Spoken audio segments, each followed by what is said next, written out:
did. And right now, this is what we all wanted. Patriots to have a new head coach, start a hiring search, and here we are. We'll get into that. I do want to touch on tonight the Celtics and the Bruins. They both played last night and have played simultaneously over the last couple of nights, so we'll dig into them a little bit more. Bruins, Celtics, that's really where we're at on that one, but we will get into those throughout the night. We got in or out, we got musing, Skaz is here, and we're taking your calls at 617-779-0985. You can join us on YouTube, youtube.com/985 The Sports, but click the Joe Murray Show. Go there. Click that one. Wanted to just lead everything off tonight with where the Crafts have been over the last few years. Right? The Crafts have had a tough couple of years. So haven't we as Patriots fans. But anyways, or most Patriots fans, and we in the media have loved all this. Kraft has had a few tough years. 4 offensive coordinators in 5 seasons. 6 different starting quarterbacks since Tom Brady. 3 head coaches in 3 years, poor drafts, the least spending team in the league when it comes to salary cap or actual real money, the bad surveys, the facility. The Netflix documentary was a hit piece on Belichick. Bill, although guilty with the way he handled things. A new report today. Is there another one that's trying to bury Bill Belichick today, but also put him back on the map? We'll get into that in a bit. Kraft essentially wanted to blame it on somebody else besides himself. He finally took accountability for the Gerard Mayo hire and admitted it was a mistake. It was reported that the Krafts had concerns after he already had the job this year. Players felt like they were at a disadvantage coaching-wise for the entire season. There was no plan with the team. There was regression. Mike Vrabel is coming to town tomorrow. It looks like it's happening. They need a Band-Aid for what's happened. Vrabel really isn't a Bill guy either. He's not from the coaching tree. I don't know if he necessarily loves Bill Belichick. Maybe it's the perfect matchup for Robert Kraft. They have their quarterback. They have cap space. They have the relationship. Maybe they even have some trust. But I feel as though Vrabel will only take the job if he has some sort of control, just like Bill did. It might be the only way this thing gets done. And I would like this thing to be stretched out a little bit. The fact that the Patriots have not had a coaching search in 25 years, and they're really only going to interview 4 or 5 guys, I just think it's a really bad look. It's a really bad look. Now, at the same time, when someone's unemployed and you have a chance to hire them after you've checked all your boxes, I get it. You want to be the first one out there. And I'm sure that Patriots fans would get on the Krafts if they didn't try to lock up Mike Vrabel right away, especially if he wants to be here. But then there's this Raiders report, who, by the way, Raiders listed as favorites to land Mike Vrabel, also the Patriots. But they might be in the mix for Bill Belichick, according to a report today from Tom Pelissero, which, of course, the smoke kind of is out on that one. But Tom Brady reportedly wants Bill Belichick to be the Raiders' next head coach. He even reached out to him to see what it would take. Now, I don't know if that's floated out there because of this Vrabel stuff. You know, Vrabel goes to the Jets, Patriots make a move. Patriots have Mike Vrabel coming. All of a sudden, Tom Brady's talking to Bill Belichick? Is this something to float some, I don't know, maybe float something out there on the Raiders side? Oh, yeah, love Belichick. If not Belichick, go get Vrabel. I talked about a showdown last night. I feel like this is what it's going to come down to at some point. When it comes to Robert Kraft, he might have to go heads up with a Tom Brady. You know, just because he knows Mike Vrabel and he's comfortable with Mike Vrabel doesn't mean it's the right fit. Where do the Jets land up in this one? Where do the other teams land when it comes to acquiring their next new head coach? But I feel like there's going to be a showdown here. I don't know if it was Belichick to the Raiders. I don't know if it's Vrabel to the Raiders. Is there another wrinkle here for Mike Vrabel? Could he be interested in Vegas? The Crafts are desperate. What lengths will they go? Brady? Who knows? Maybe he missed on Bill and now wants Vrabel. It's going to be a showdown. And, the Crafts, I don't think, want this. I don't think they want this search. I think they just want to get back to their winning ways and trust the guys that they're working with. Something that at least Bill Belichick said yesterday he didn't have the last 4 years of his career. Vrabel's set to come in. Ben Johnson's going to interview on Friday. I asked this yesterday, and I'll throw it out there again tonight. What if the Patriots missed on Vrabel and Ben Johnson? What's next? What's next? This is why tomorrow, Mike Vrabel coming in for his interview, the Patriots have to, and when I tell you, have to present him an offer, they do. Now, it's not necessarily what I want. I want an offensive-minded head coach with a defense. That's what I want. It works in this league, right? You can look at the Chiefs. You can look at the Vikings. In general, I think that's the new model. Because I do see other teams that have it the other way.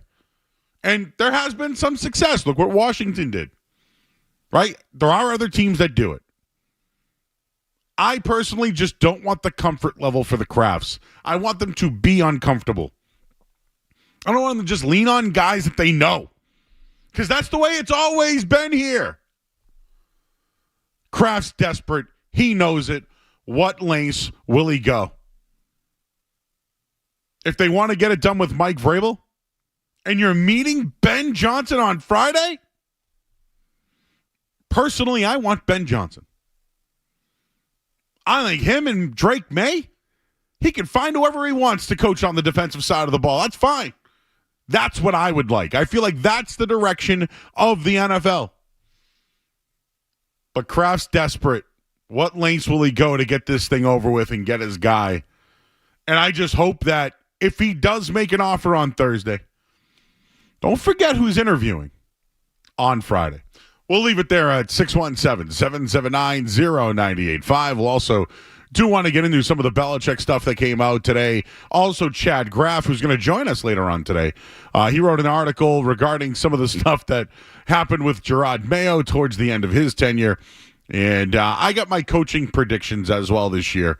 And I'll bring Skaz in on that one as well. We'll predict where the coaches do end up this year. Again, the phone number is 617-779-0985. I'm Joe Murray here on 98.5 The Sports Hub. Don't go anywhere. There's more Joe Murray. More Joe Murray.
here, 98.5 The Sports Hub. I'm Joe Murray. Yes, for the people that are in the YouTube chat. Yes, there is a thing at 6 o'clock called, it used to be called Facebook Live, but now it's on YouTube. So yes, yeah, you come back here though. Go over here. Don't get confused. It's just what we need. I need more Michael Felger to take away our ratings. Right? We need more of that. Right? It's exactly what we need. Anyways, I have already, I guess I've struck a nerve with some Patriots fans. Couple of tweets already. Dude, I love you. But you hoping it falls apart with the coaching search is the weirdest thing I've ever heard. You want this team to continue to suck for years to come? That's not what I said at all. I said I hope it falls apart where it's not Mike Vrabel. I want Ben Johnson. I want Ben Johnson. I think the Patriots should have a long process because they're not going to be able to hire Ben Johnson until they meet him in person. Vrabel will be here tomorrow, and I guarantee he's got a contract. Guarantee it. You want that interview with Ben Johnson. You became attractive because Ben Johnson wanted to interview here. I get it. It's probably lined up for Ben Johnson to go to the Bears. I get it. All right, I get it. I want Ben Johnson. I love his creative mind. I think the game has gone so offensive that Mike Vrabel's never had that in his life. In his life.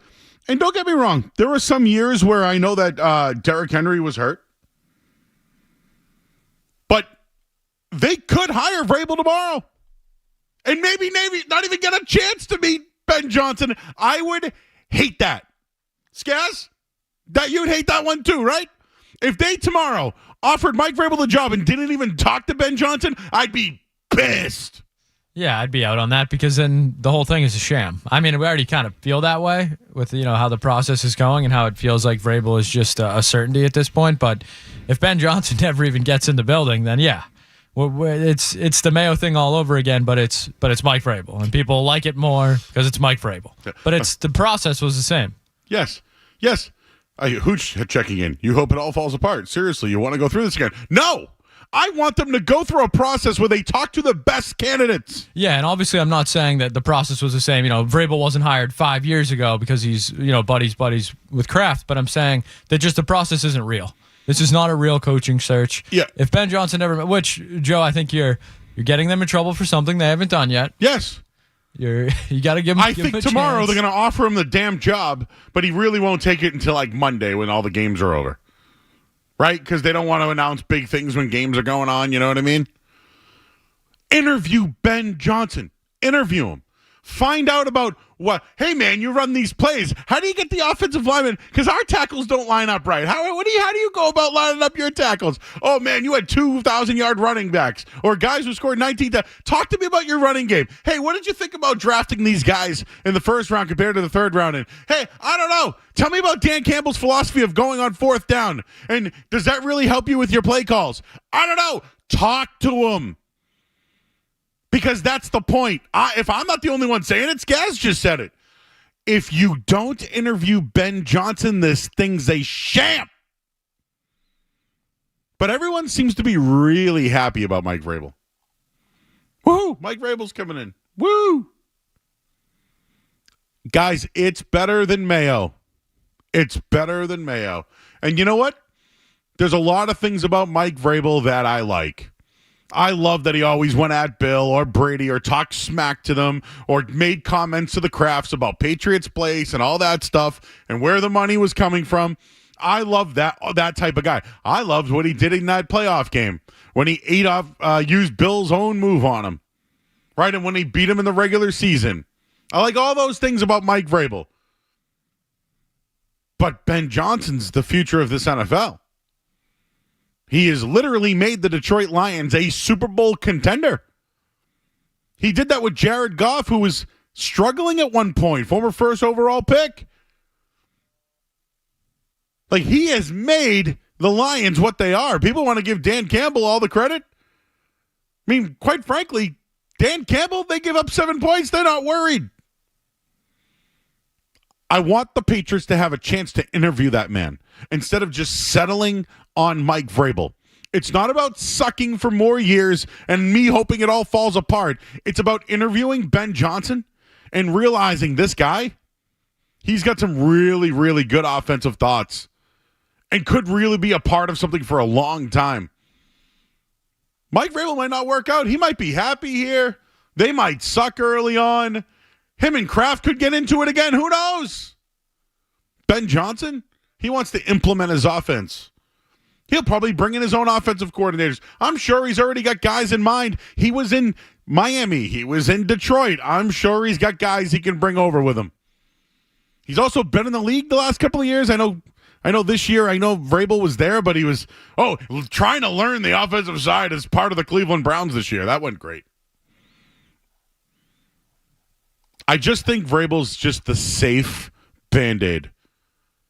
And I think that this guy, Ben Johnson, who's the hottest coaching prospect in the NFL, at least interview the guy in person. You're going to do it on Friday? Can you get a chance to do it in person too? And Adam Schefter had some things to say today. He goes, ultimately it's probably going to be Vrabel. He's trying to put water on it that this thing will run out, will kind of run its course a little bit. It won't just happen fast. Maybe that's to save face because it won't look like a sham. Everyone's going to be hot and bothered tomorrow, guys. They're going to be wondering about Mike Vrabel. Tomorrow's going to be Vray Day. Yeah. Take out Dre Day. It's Vray Day tomorrow, man. Are they going to hire Mike Vrabel? Interview Ben Johnson, will you? Please. Guys, I know you were busy earlier today. You were running around and all this Brady stuff popped up. It was true. Tom Brady reached out to Bill Belichick and talked to him about potentially coming back to the league. Now, I know some more people want to say that didn't happen. It was more about trying to pick his brain, but I've always said all along, Belichick's coming back, baby. I don't know if it happens this year. I do think at least he plays a few games in the ACC. That's as far as I'm going.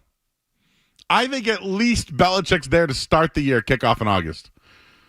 I don't know if he's there that long, though. But you don't think he's going to an NFL team in season? If he's going to go, it's going to be before training camp. That's why I need more clarity. Could he just do that? Could they fire someone and just bring him in? Is there something now, some sort of language now that I don't know, Scaz. What if Mike McCarthy's out and they Then Mike Vrabel's going to Dallas. I can't wait. Joe, who's a better coach? Mike McCarthy or Mike Vrabel? Historically, Mike McCarthy. Yeah.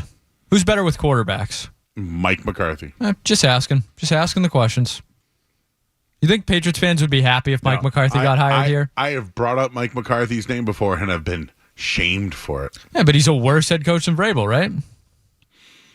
You know what? Why don't we look up those numbers?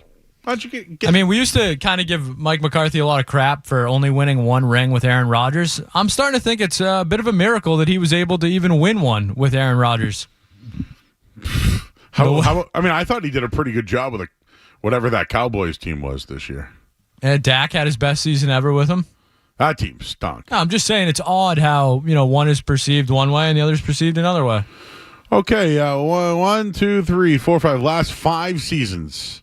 Mike McCarthy has won 12 games, 3, so 12 to 20, 36, 42, 49 wins in 5 seasons.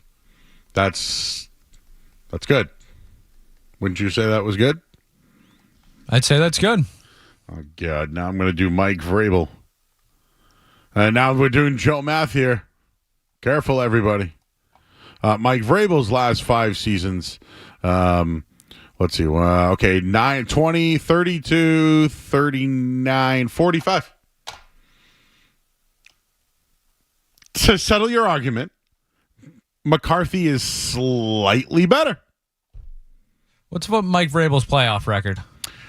Well, Mike Vrabel's playoff record is 2-3. All right, I would say that's under 500.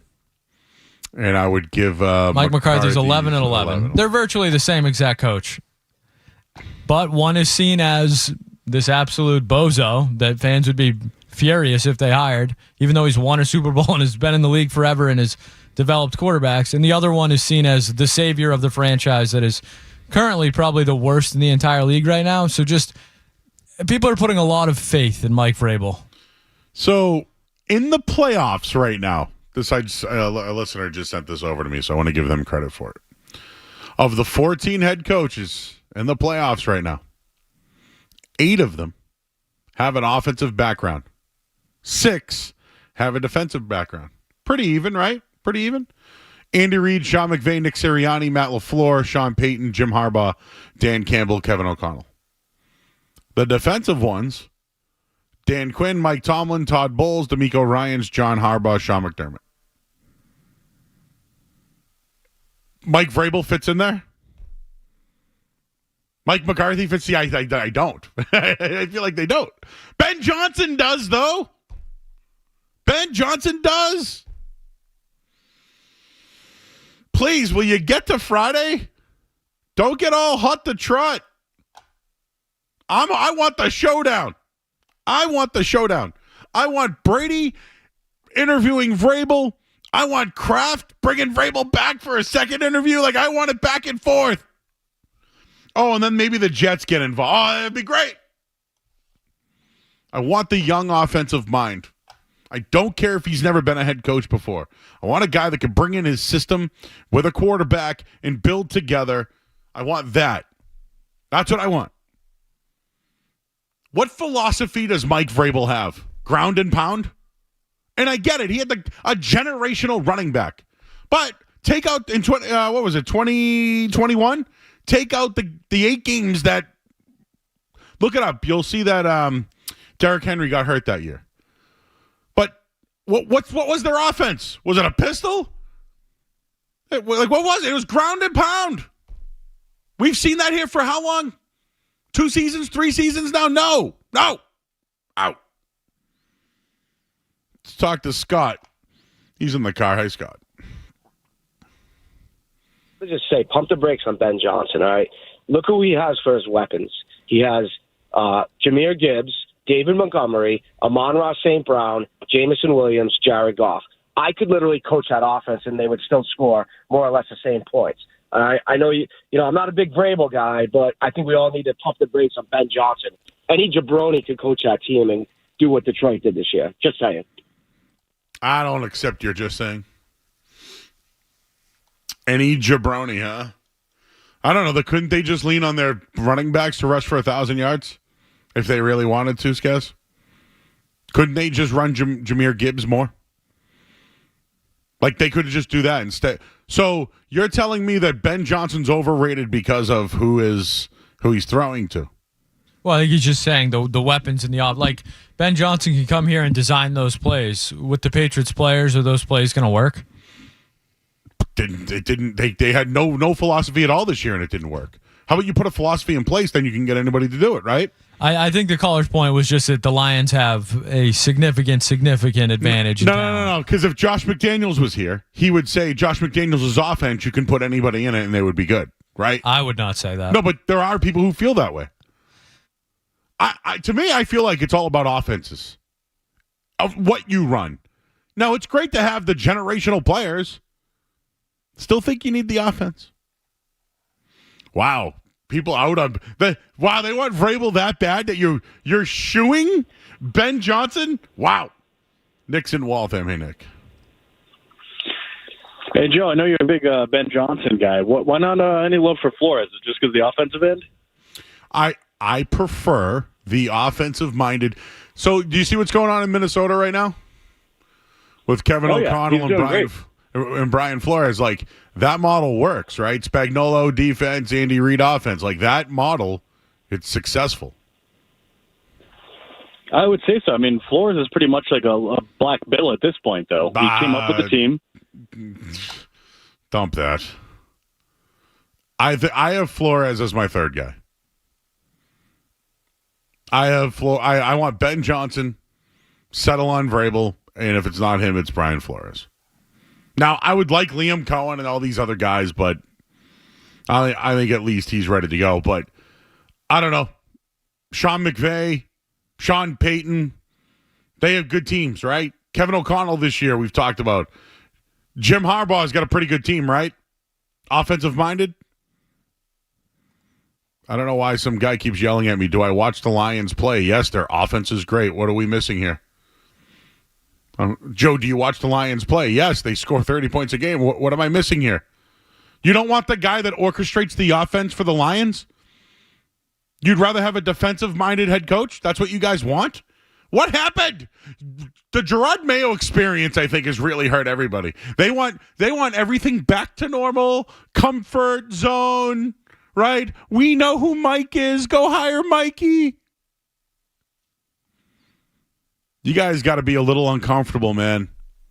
The league is going offensive. It's not going Vrabel. I got to get Mike Vrabel. Do you watch the games? I watch the Lions. I watched the Lions beat the Vikings this week, the Brian Flores defensive Vikings, because of their offense. Their offense. The guy that, Ben Johnson, the guy, who they're interviewing on Friday, that guy, they dropped 30. 30. You don't want that guy?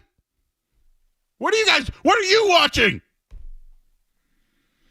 617-779-0985. Wow. I am shocked. Everybody wants Ben Johnson. The Bears want Ben Johnson. The Saints want Ben Johnson. The Lions probably want to keep Ben Johnson. But you don't. You want Mike Vrabel. Get the headlines here. I'm Joe Murray, 98.5 The Sports Hub.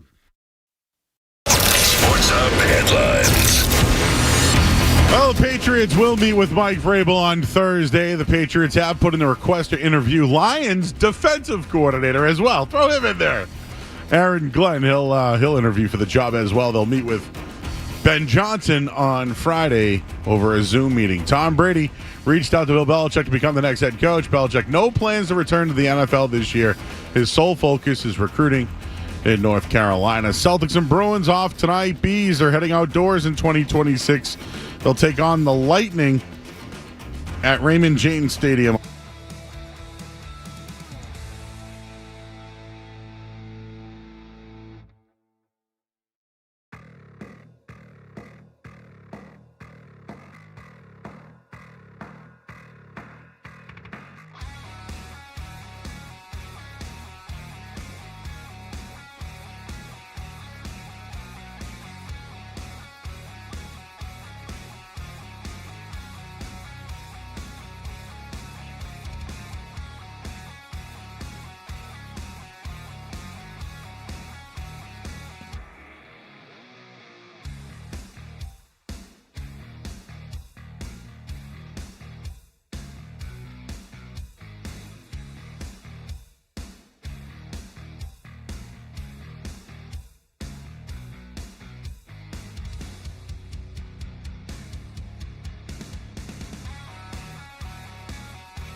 a sure thing. This thing's as close to a sure thing as I've ever seen. Yeah, and I think Vrabel's, fine. I think he's a massive upgrade. I think he sets a culture. I think he does all that. I just don't think the process was real at all, and I don't think they're doing their due diligence of actually hiring the best possible coach. Yeah. I think they're doing what's safe and easy. They're doing what's good for PR. And that's not what I want. That's not what you want. No. So I hope people hear that. This is also why I'm glad they don't have like a top 2 or 3 pick. I know they have 4, but the big difference there, like, I want them to have to make a decision. I don't want like the Drake May thing again, and we're all very happy they got Drake May. They're one hit in the draft, but I want them to have to make a decision. Like, think about this. The hottest offensive mind in football over the last 2 seasons is interested in interviewing for your job. But yet, fans and listeners don't even want to entertain that idea. That's what I'm saying, everybody. That's my point. And I'm already getting the pushback. We can keep going. If the Pats don't get Ben Johnson, I might not watch this team ever again. See? All right, there's one guy. Vrabel, if hired, will be a head coach. Don't you think Vrabel will bring an OC? Of course he will. He's going to bring a staff, including GM. I don't know why he tagged Nick Cattles on there, but okay, cool. Greatest show on turf. How did that work out against the Pats? Still wins out. KCD was a story, wasn't it? That's your argument. That happened 23 years ago. Who won the Super Bowl last year? Was that the Kansas City Chiefs against the? Okay. Yeah. Just all right. So what? Now the Chiefs are a defensive-minded team. I'm sorry. What? Defense is better than their offense. It has been. Don't get me wrong. I just wanted to clarify. The other one here is, Joe, you want another first-year coach? How do you know he can run a program? I don't know. Weren't they just uncomfortable doing that just now? Can they do it again, or are they, we got to go get Mike Vrabel because we know him. He challenged Bill. Oh, and then we get the pushback about the Mike McCarthy stuff. He had Dak Prescott and Aaron Rodgers. Yeah, because I'm sure these guys were all raving about Dak Prescott. I'm sure that guy's a huge Dak Prescott fan. People love moving the goalposts. I'm all for it. Whatever fits your argument. Joe, who do you think Mike Vrabel's OC would be if we're going to play the game? Okay, I would think that the candidates would be Tommy Rees. You ever been an offensive coordinator in the NFL before? NFL, no. No, just checking. What was he this year?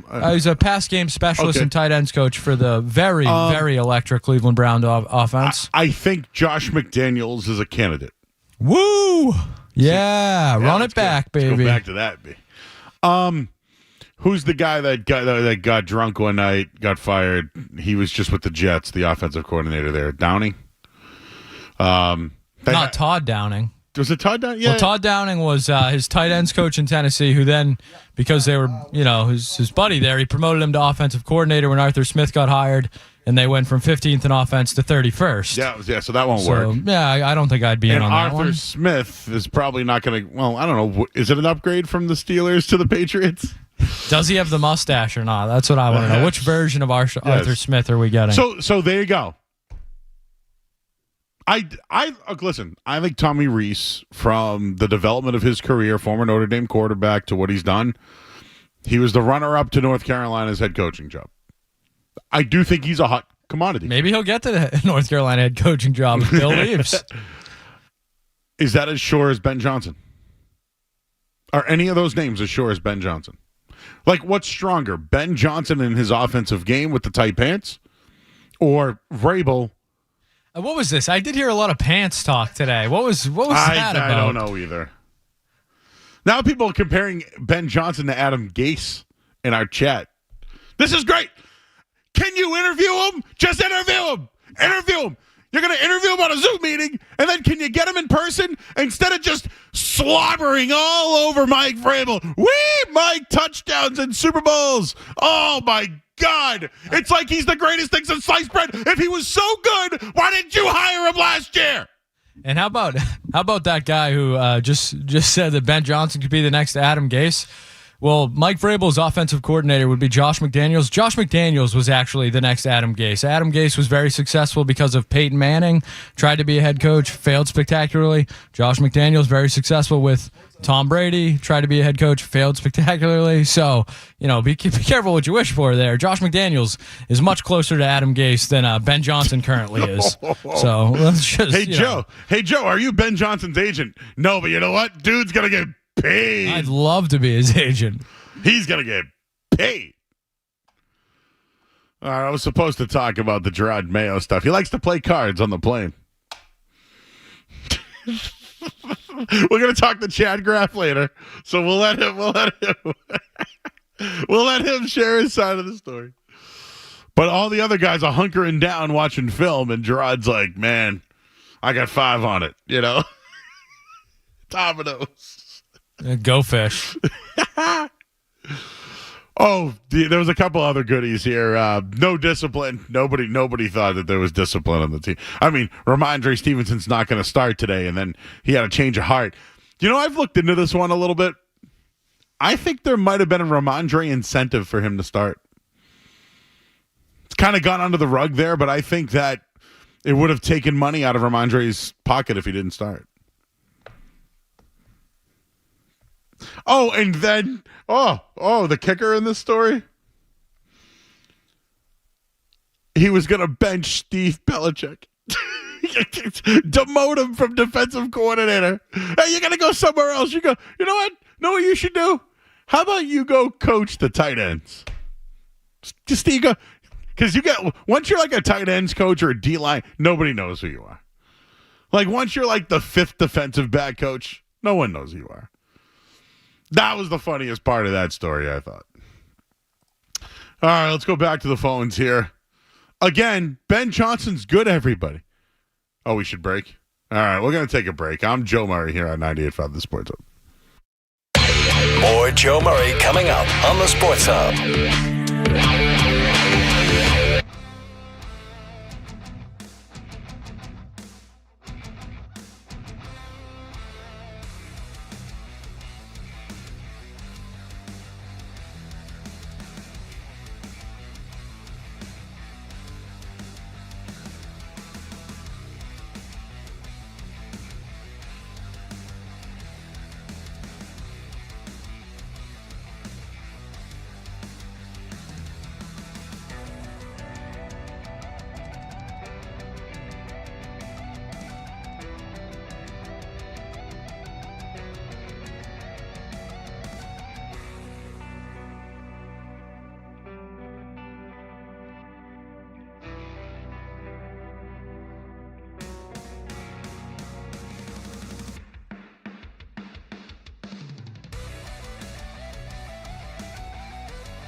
mind, the hottest commodity over the last 2 seasons is Ben Johnson of the Lions. He's interested in interviewing with you. You should interview with him. Don't just give it to Mike Vrabel because it's comfortable and you've checked all your boxes. And by the way, it's a bad look. It's so comfortable all the time. Oh, the offensive coordinator stinks. Go get Bill O'Brien, right? Oh, need a new offensive line coach. They used to just bring Scar back is what they used to do.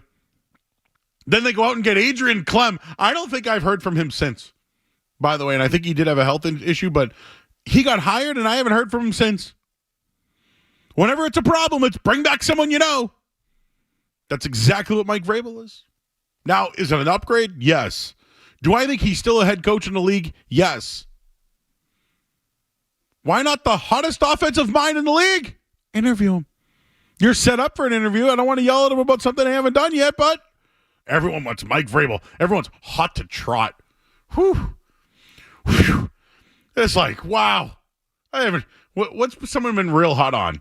Scaz, like what was people real hot on? Like Major League, baseball, right? People were pretty hot on some of the free agents, right? Soto. People were hot on Soto. Oh, that one was hot. Not the Red Sox, but yeah. Not them. Trying to think of what else listeners are on. Like back in the day, it was always the Celtics was A-Rod. No, the Celtics. It was always like get me DeMarcus Cousins, right? That was always a big one. Anthony Davis. Oh, I gotta go. Oh God, I worked. Oh God, Kevin Love. I'm not going there. But yes, Rondo and Kevin Love hanging out. There was always like a host in town who always wanted Anthony Davis, and I would look at him and I'd be like, dude. He's like, it's never going to happen. It's like it's Mike Vrabel. It's like a slog fest. I'm over here looking for the tight pants guy. All right, let's go to the phones here. Let's talk to Brian's in Houston. Hey, Brian. Boston. Sorry, Brian. How you doing? Hey, how's it going? Hey. I think if Kraft really wants to do a thorough head coach search, we got to consider this guy Aaron Glenn from the Lions. I mean, he looks like a good locker room guy. We see what he did against the Vikings the other day. I think we should consider him, in my opinion. Listen, I got him on the Patriots should interview him, right? He even asked for it. Can you get Aaron Glenn over Brian Flores? Something's up there. Sorry. Brian Flores, listen, Brian Flores is the guy who said, Malcolm, go in. All right? Did I love him in Miami? No, but he had a pretty good record. Didn't like Tua. I like him in Minnesota. He's pretty good there. I think the guy's a head coach in the league. I think he has some things that I think he need. And you know what? By the way, I think he's been very accountable and has been transparent in everything right now. This guy's in a little while. I'm going to go over where I think all the coaches end up. I think Flores gets a job. I really do. Seth's in Easton. Hey, Seth. Well, that's a segue right into what I want to discuss. I don't understand why everybody's drooling over Vrabel, but not Brian Flores.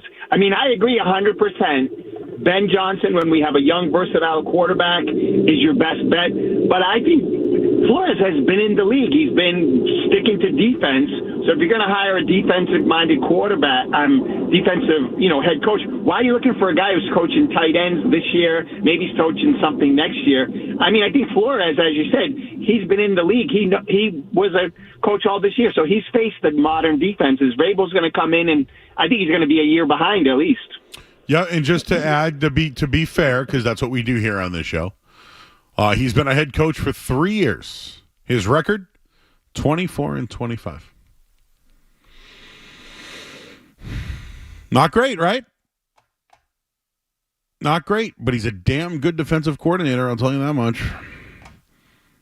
My buddy Justin and Lynn. Hey, Justin. Hey, Joe, I had a thought.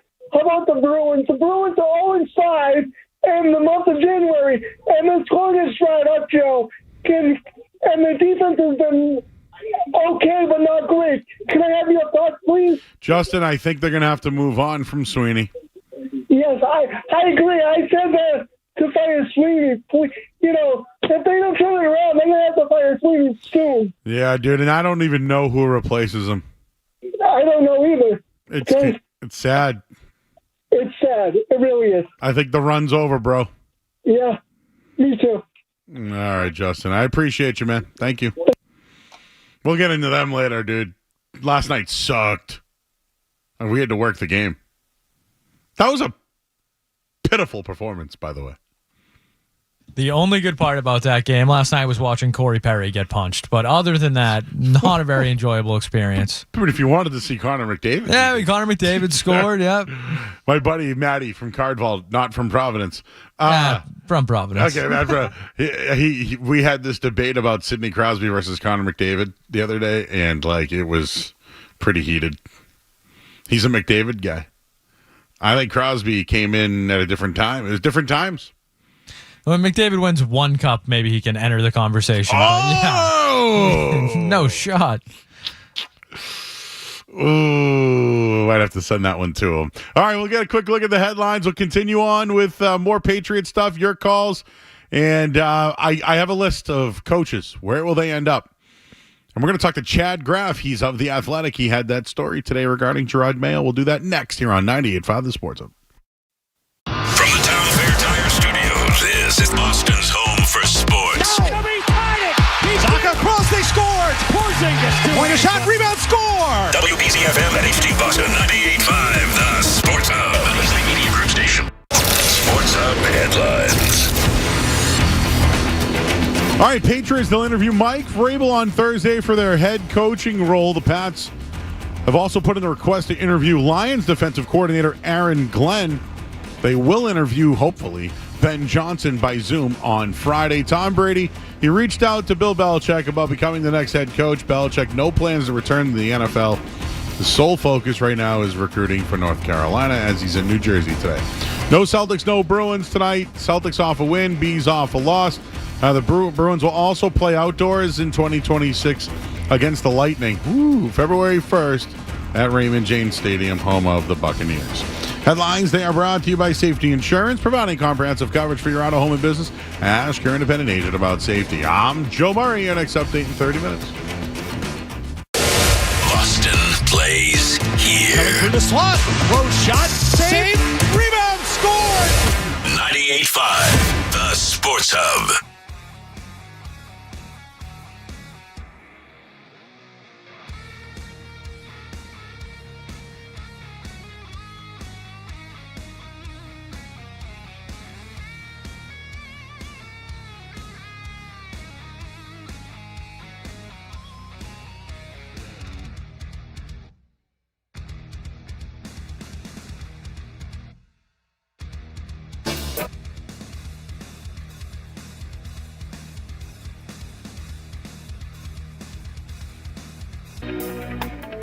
We'll get into the Bruins. I know people want to get in. They're hot on them as well. We'll do that in a bit.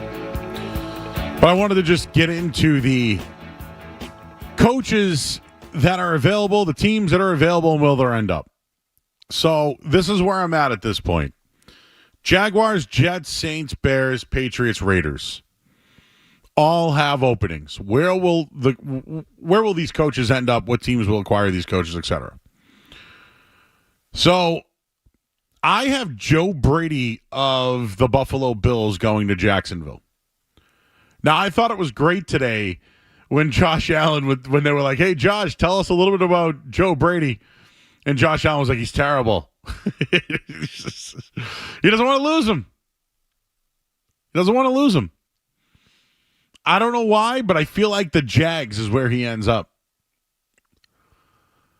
The Saints, I think, get Aaron Glenn. He played there for a little bit. They've always had that offensive-minded coach. Maybe they do need to go back to, being a defensive-minded. They also need a quarterback. I don't know if it's going to be Carr or I don't think Spencer Rattler really moved the needle whatsoever. So, he takes that job. You're going to need an offensive coordinator to come in there. Aaron Glenn, I love, though. Man, he's developed really good player in the league, was a scout for a bit, then became a coordinator. He's been, that staff in Detroit is really a lot of former NFL players. And I think he's a big part of it. I'm not saying their defense is great, but he's pretty passionate and I think they've gotten better defensively there compared to what they used to be. I think Brian Flores goes to the Jets. Again, defensive-minded coach. I don't know who the quarterback will be, so that would be interesting. Does he want to deal with another young quarterback? But I think Flores is ready for that market. They've always had a pretty good defense. Last year, Robert Saleh had him in the top 10. Take control of that thing again. Have someone run your offense. So I got Brady in Jacksonville, Brian Flores with the Jets, Aaron Glenn to the Saints. Bears, Patriots, Raiders. The coaching candidates that I have are Mike Vrabel, Cliff Kingsbury, Mike McCarthy, Pete Carroll, and Bill Belichick. Those are the guys that I have. Right now, if we're just kind of reading everything, it looks like Vrabel to the Patriots. It looks too easy. I don't want that. I want Ben Johnson. But right now, it looks like Ben Johnson's probably going to the Bears. Right? He's talked about it multiple times. But he's at least wants to interview with the Patriots. So, Patriots and Raiders, and I guess you can throw the Bears in there. Those are going to be the most intriguing things. If it's just Vrabel goes to the Patriots, Ben Johnson will just go to the Bears. And then what happens to the Raiders? I don't know. Could it be Pete Carroll? Could it be Bill Belichick? Is it Cliff Kingsbury again with Caleb Williams?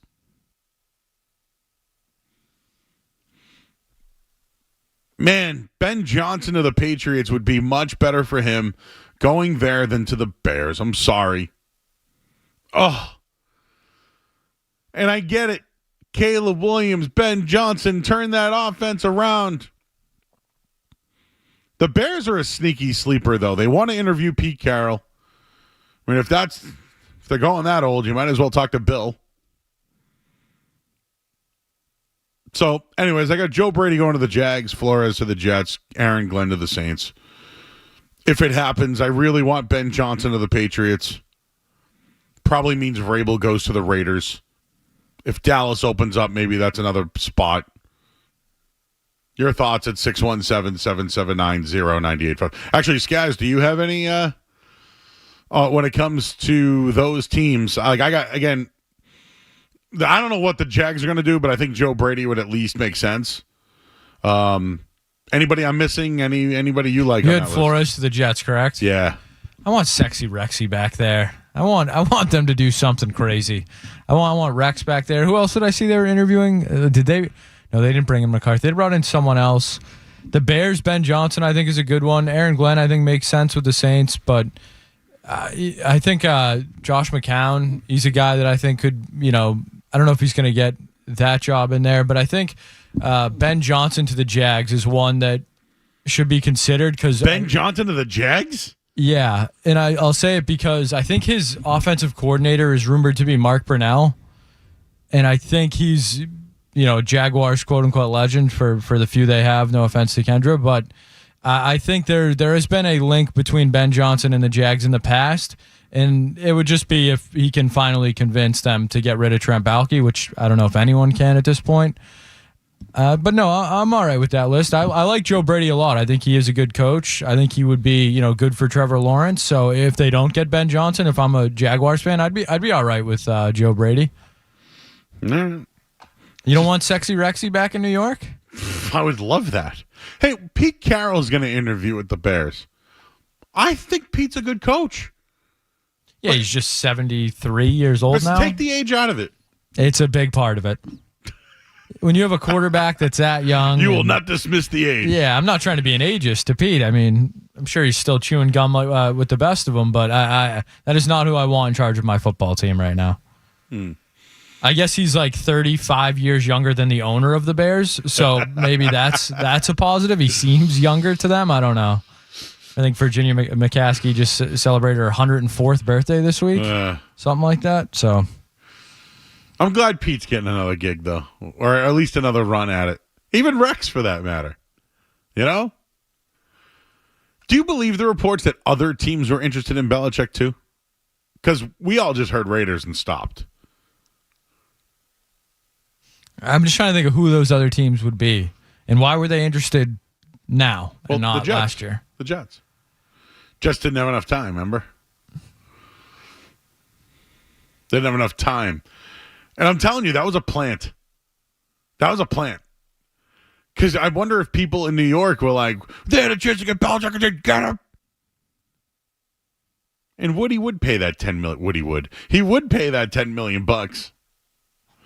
Let's talk to Scott. He's in the car. Hey, Scott. Hey, good evening, gentlemen. Listen, I'm okay with Vrabel from a structural standpoint, defensive guy. That part will all be taken care of. But as far as like an offensive coordinator, whatever happened to Eric Bieniemy? Right? I mean, or is his star just because he's Kansas City adjacent, let's say? And he went to Washington last year, and then he was at UCLA this year, and their offense stunk, and they let him go.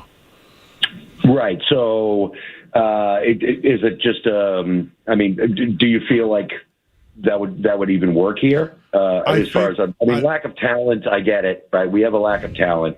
I understand that. I wonder if the Chiefs move on from Matt Nagy or he gets a job somewhere with the Chiefs bring Bieniemy back to the offense. I wonder if that's maybe where he'd be.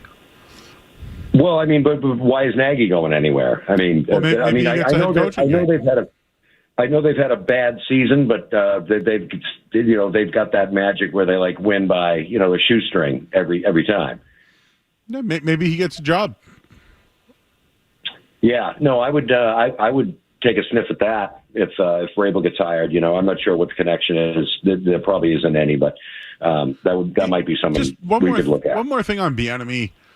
Listen, he's got a old resume that isn't great, and it was years ago. So I'm not going to pile on something for someone they did like around college, right? Or you know what I mean? Yep. But it's hard to evaluate a guy when you're with Patrick Mahomes, right? Just like Josh McDaniel, it's hard to evaluate him when he's been with Tom Brady all those years. It's really hard to evaluate those guys. I mean, you look at Belichick's tenure was the first 10 years where Belichick lifted everything, and then the next 10 years Brady elevated everything, right? So you never know. Yeah, maybe Mahomes needs Bieniemy. You're shaking your head back there, Skess. That was a tough phone call. Oh, I'm sorry. Sorry you don't want Eric Bieniemy, the guy who just run out of UCLA. I'm not sure he'd be my first choice. Yeah, Deshaun Foster and Eric Bieniemy, it didn't work out there. How about we're out on anyone linked to like Patrick Mahomes? Because you don't have Patrick Mahomes. Yeah, out. I'm out. Out on anyone, Tom Brady adjacent as well. Well, that's what Jeff in Grafton wants to talk about. Hey, Jeff. Hey, what's up, boys? What's up? I was wondering if anyone has brought up Josh McDaniels at all about a head coaching position. Head coach? Yeah, why not? You hung up on him. See you later. Well, no. The Raiders are still paying Josh McDaniels lots of money to not be the coach there anymore. Josh McDaniels is still the most hated man in Denver, I believe. Yeah, but why not? Why not Josh McDaniels? I don't despise Josh McDaniels. No, you know why, Joe? Because he was never the head coach of your football team. Yeah. That's why you don't despise him. I hated whenever they threw the kitchen sink.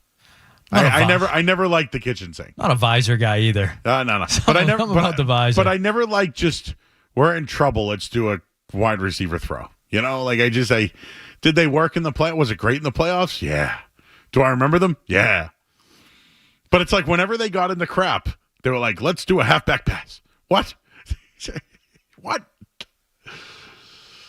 But at least he did throw the kitchen sink. That's the one thing I'll give about that guy. And he's a grinder when he's not the head coach. He was really good with Mac Jones last year. He really was. Let him go be the head coach of Michigan State or something like that if that's what he wants to do. You know who vibes I got from McDaniels? Lane Kiffin, wicked bad. It's the visor. Yeah, is that what it is? Visor bros, yeah. See, I think Lane Kiffin could come back to the league too. Because As an OC. I don't think he takes himself seriously anymore, though. Well, I shouldn't say that. He at least when somebody was Boise State was getting crushed, he just goes, "Oh yeah, no time for us in the playoff, huh?" And then they drop 50 or whatever it was the next day. That's what I like about him, though. See, I think he's good for college football. There are some guys that are just good for college football. I think he's one of them. And Gundy's a Mike great one. Gundy, I don't know where he ends up. God bless that man with his mullet. Mike Leach was rest in peace, was always that's like the meant for college, Anyways, this Gerard Mayo thing, I want to ask Chad what wasn't written. What else did he hear? We'll talk to him about the end of the Gerard Mayo run in New England. We'll do all that coming up next. I'm Joe Murray here on 98.5 The Sports Hub. Don't go anywhere. There's more Joe Murray. On the way on 98.5 The Sports Hub.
still trying to get over the Gerard Mayo hiring. I'm still on that one. Speaking of that, let's go to the Volkswagen Dealers Expert Hotline right now. We'll welcome in Chad Graff. He of The Athletic. I broke the story today about some information regarding Gerard Mayo's run. And, well, Chad, it sounds like from day one things didn't go well for Gerard Mayo when it came to his coaching staff. Is that where it all started?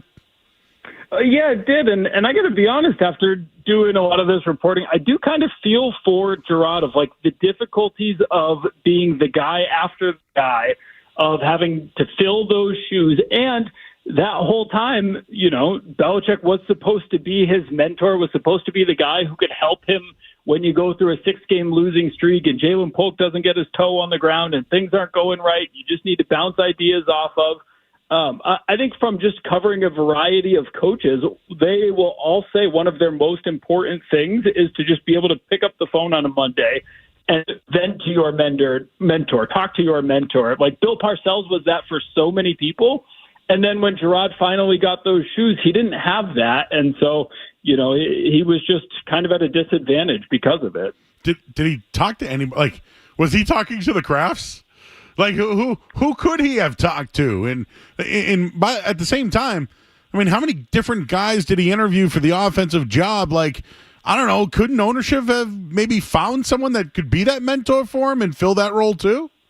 Well, so I think Ben McAdoo was supposed to be that a little bit, but then Ben McAdoo more became like the offensive third guy in there, helping Drake May, helping the third down package. And so, you know, I think it just broke down with Bill, which is part of the problem. Like, they all come to this compromise of, Bill, you can have a couple more years in the succession plan.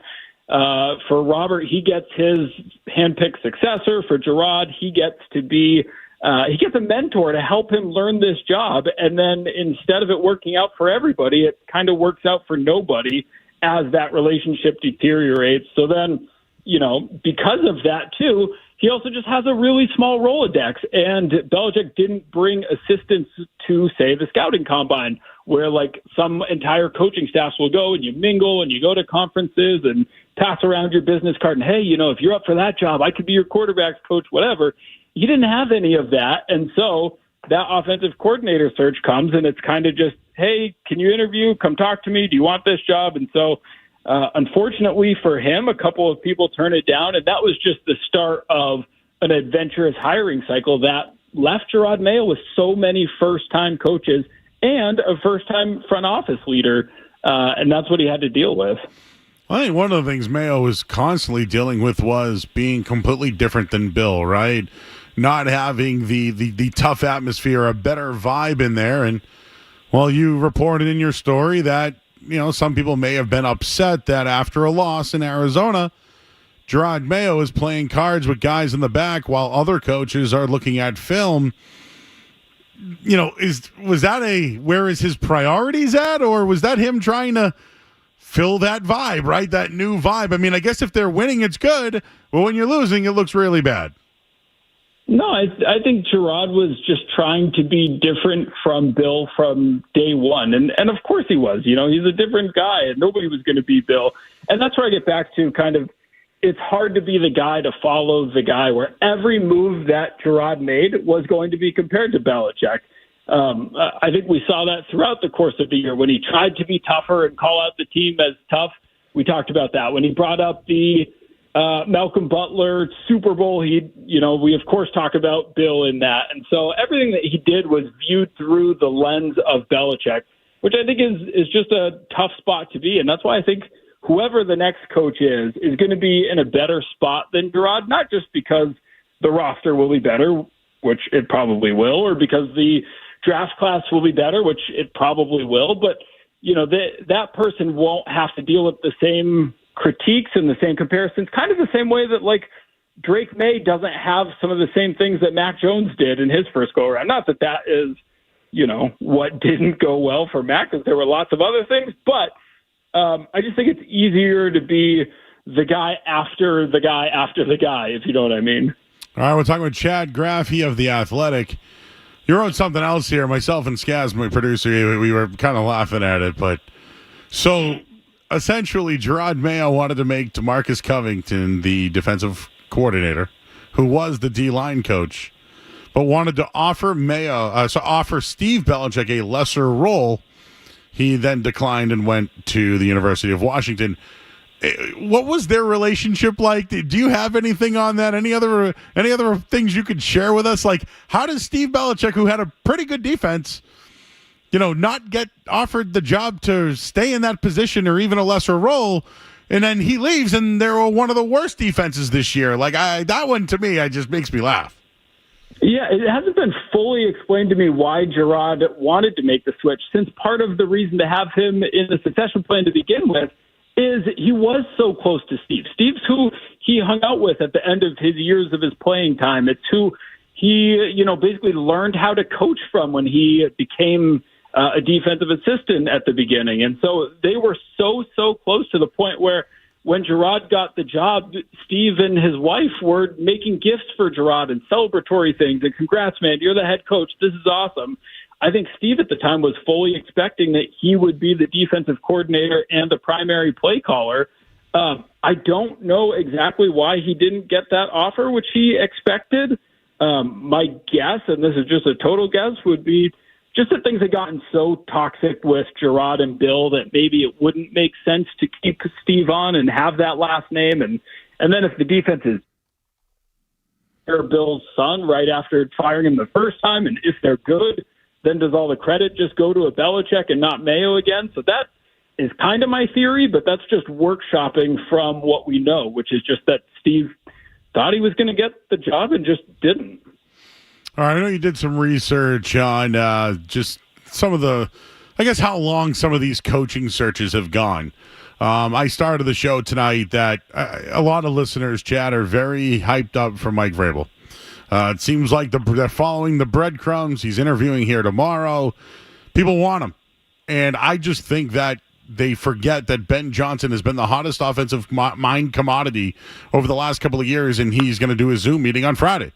Like, I'm more interested in that one than the one on Thursday. But if they did close this thing out just in recent years, like, how long do these processes work? And are teams looked at if they have a short process? And even if it does look like a sham, can you give us some other teams that had some long processes? Yeah, so I thought that this was going to be a situation where kind of the longer the process, the better your results. So I went back and looked at the last 3 or 4 years. I figured I wouldn't do last year since the jury's still kind of out.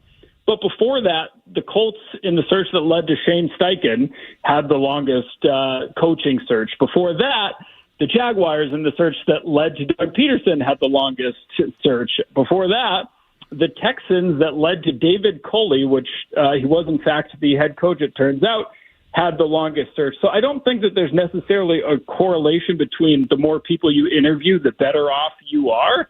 And yet, I do kind of sort of see this as a two-person race, Ben Johnson and Mike Vrabel, with Mike Vrabel as the favorite. Let me ask you this. I'm curious from your perspective with Ben Johnson as someone who wants Ben Johnson to be the next coach. Does any part of the struggles that Gerard had as a first-time head coach concern you, or do you think it would just be different and not something to worry about? I think it's okay to be uncomfortable, and I think they wanted to be that this year, but they blew it. So, yeah, I mean, it's there, but don't you feel like he'll have a mentor? Like, I don't know, Joe Philbin, I know it's not a great name, but could he be somebody like, could that be someone that was there, right? I mean, Mark Brunell's a guy that he likes. I'm just throwing out other names, but I at least feel like last year he entertained the idea and probably has a good idea who could be his coordinators this year. He's had time in Miami and there. So I don't know. Does it concern me? Not really, because they'll at least have what was the identity of the Patriots this year? At least, the identity of a Ben Johnson offense is to move the ball downfield. Yes, that's fair. I think after everything with Mayo, after how toxic things were at the end with Bill, it makes sense to me, and we'll see if this is where they go, but it makes sense to me if the next turn after all of that is, let's go get someone respectable and stable who's proven that they can do this and bring them in. And, they happen to be a Patriots Hall of Famer? Like, hell yeah, that's even better. So it wouldn't surprise me. It kind of makes sense when I step back and think about it that that's the direction that they would go, even though Ben Johnson, I'm sure, is super interested in this. He's been a fan of Drake May from afar.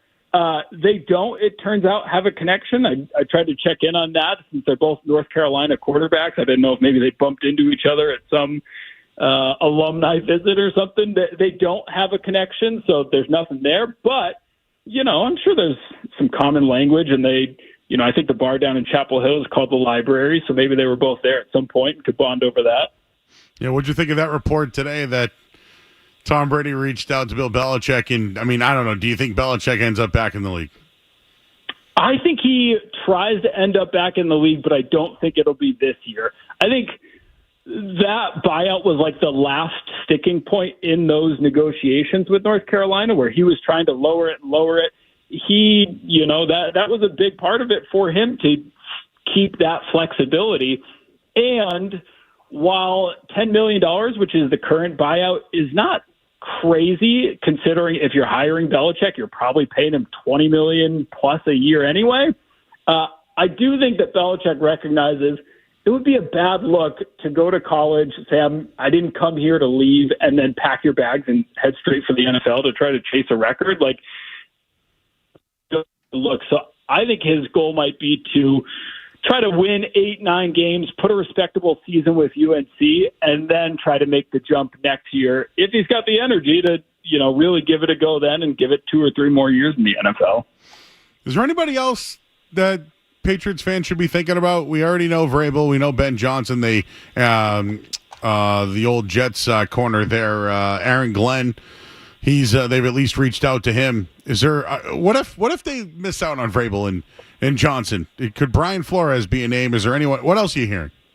Yeah, I think Brian Flores are going to have to go catastrophically wrong to miss out on both Vrabel and Ben Johnson.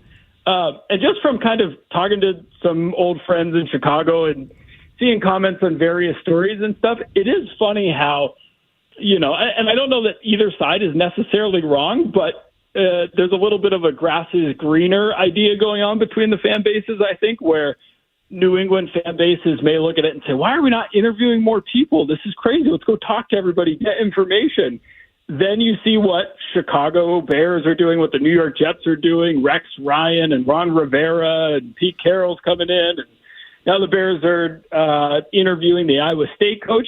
And all of those fans are like, what the hell are we doing? Can we not be more like the Patriots and just make up our mind and be decisive? So I don't know that one way is definitely better or worse than the other. And to answer your question, I just don't know that there are that many other names to know. I think that this is kind of Mike Vrabel number one. And if things don't work out on that, quickly pivot, and Ben Johnson is right there in the waiting. Oh, I feel like that's scary. Oh, the Patriots. You don't like that? No, I want one or the other. I personally want Ben Johnson, but if you miss both, we're talking about an 83-year-old man who hasn't gotten it right in a long time. And I just... Yeah, if you miss both, I'm with you. Then things have hit the fan, and we can come on and have a different discussion. But that would be the worst case scenario. I don't think that's going to happen, but yes, if you're looking at worst case scenarios, that would be that. All right, I got one more for you. Do you think that they even interview Ben Johnson, or they get it done tomorrow with Mike Vrabel? I think they'll interview Ben Johnson. I think they'll interview Aaron Glenn. I think that they'll do both of those. I've seen a lot of talk about, don't even let Mike Vrabel leave the building. I think he'll leave the building. He might be back as soon as Monday, but I think he'll leave the building. He's the front runner, and as long as things go decently well tomorrow and he offers a good plan for his staff and who his offensive coordinator would be and all of that, then I think he's going to get the job. But even if he does, I think that they'll hear out Aaron Glenn and they'll hear out Ben Johnson and hear their ideas. And at this point, you've got it scheduled. You've had them say yes. If nothing else, just pick their brain, see what's worked in building this surprising culture and turning the Detroit Lions into the number one seed. So I think there's a benefit to still talking to them. I agree. All right, he's Chad Graff, everybody. Check out his work over at The Athletic. Chad, good scoop, man. Appreciate your time, and we'll do it again sometime. Thanks for having me. All right, he's Chad Graff, everybody. Check out his work over at The Athletic. Good stuff there when it comes to Gerard Mayo and how it all ended there. Oh, if they miss out on Vrabel and Ben Johnson. Oh. Oh, not good. Not good. This is why you interview. This is what I would do. I'd bring Mike Vrabel out tomorrow. I'd get him in one of those nice hotels there right on Patriot Place. I'd send him over to Davio's, get a nice little steak, right? I got some friends over at Howl at the Moon. If he wants to go out and have some drinks over there, he can have some fun with them. Maybe they can throw some axes if they want. He could wake up on Friday morning in the bed.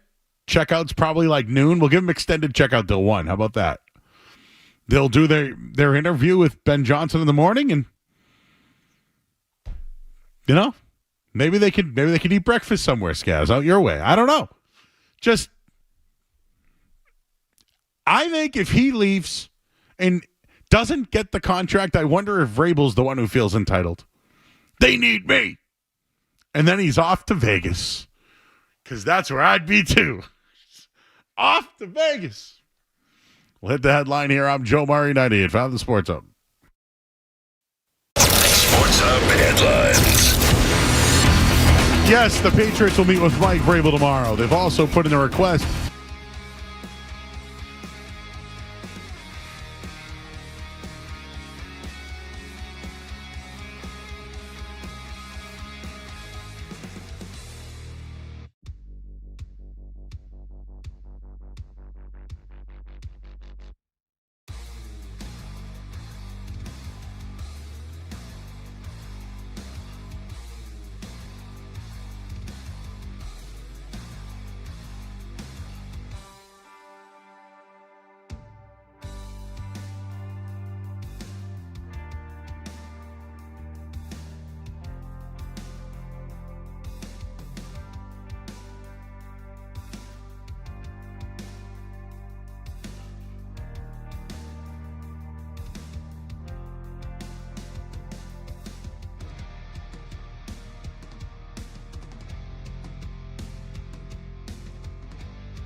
positive of that game, had to be the fastest Bruins game of the year. We were out early. That thing was done at like 9:27 or something like that. We were headed into Celtics pregame. It was very efficient from that end. But yeah, the team on the ice, no bueno, no good. So they are bad. I love our partners, the Boston Bruins. So please, I hope no one's offended when I say this, but if they're going to stink like this, I'd rather just do a full show. Like I just, put them on HD too. We'll just do our thing. Can we score a goal, like something. But at the Christmas break, the Bruins looked like they might have been turning the corner a little bit. They went 8-2-1 to start December. And then, they got shut out the other night. They've lost 5 in a row, 6 of 7. Somehow they're still in the playoffs. Sweeney, I guess at the time, made the right move to move on from Montgomery. It worked. But now what does he do? And the schedule only gets harder. You got Tampa Bay coming up, Florida. 8 of their 10 games between now and the end of January are against teams that are currently in the playoffs. They're doomed. They're legitimately doomed. And, last night was the third time over their last 5 games where they've scored 1 goal or less. Let's face it. This team had problems scoring last year. And what did they do? They signed Lindholm and Zadorov and have done nothing for... They have not lived up to their contracts. And all the other players they suck. Let's just call it what it is. And Pastrnak is what he is, and McAvoy's taking another just step back. I'm sorry. He is worse than McAverage now. How about that goalie, Joe? I didn't even get there yet. Sweeney should have known this. He should forget about the goalie for a second. He should have known they sucked at scoring. He should have known this. He should have anticipated this. Then the goalie. The goalie stinks. He's not ready. Got paid a lot of money, though. Oh, he got his money. Marchand's been, And what's the other thing is, Marchand's not a captain. Is that like part of this, or am I just reaching on that one? I don't mean it as leader. Like, he's a leader. I get it. I think he's the hips and everything. I think he's done, dude. I don't want to say that to him. He wants to beat me up after, probably. I don't want to get punched by Brad Marchand. I have a feeling he's going to look really good for Team Canada in about a month. Yeah, playing with good players? Yeah. I think he's still got a little something. You hear those Fire Sweeney chants last night? I did hear a little bit of those. That was, But here's my only question. Do you want him to make the trades because they have to make trades? Like, you got to trade at least Frederick, probably Brazeau, get him on while he's high. Beecher, Sia, all those guys. Are they going to bring any of these kids up, Lysell? They have to. Well, it look kind of a two-edged No, what I would do is trade the guys off and then let them play. Well, you bring them up and they suck. Sweeney's for sure fired. But you've already traded off you know what I'm saying? Trade off Frederick, Beecher, Brazeau to try to get, can you get a third or a second? Who would you say was the Bruins' most outspoken player over the last year or two? Outspoken? Yeah, like doing the most media after games, accountability, stuff like that. The Coyle? I don't know. Say Jeremy Swayman was kind of very talkative with the media last year. Okay. You heard anything from him this year? No, you're a good point. Not a peep. Kind of interesting, though. I think they put the muzzle on him or what? We got on Drake May about not talking at the end of the year. We should get on the goalie about not... And maybe Swayman talked last night and I didn't see it, but it just feels like a guy who wouldn't shut up when he had good games last year. Haven't heard a whole lot of Jeremy Swayman this year.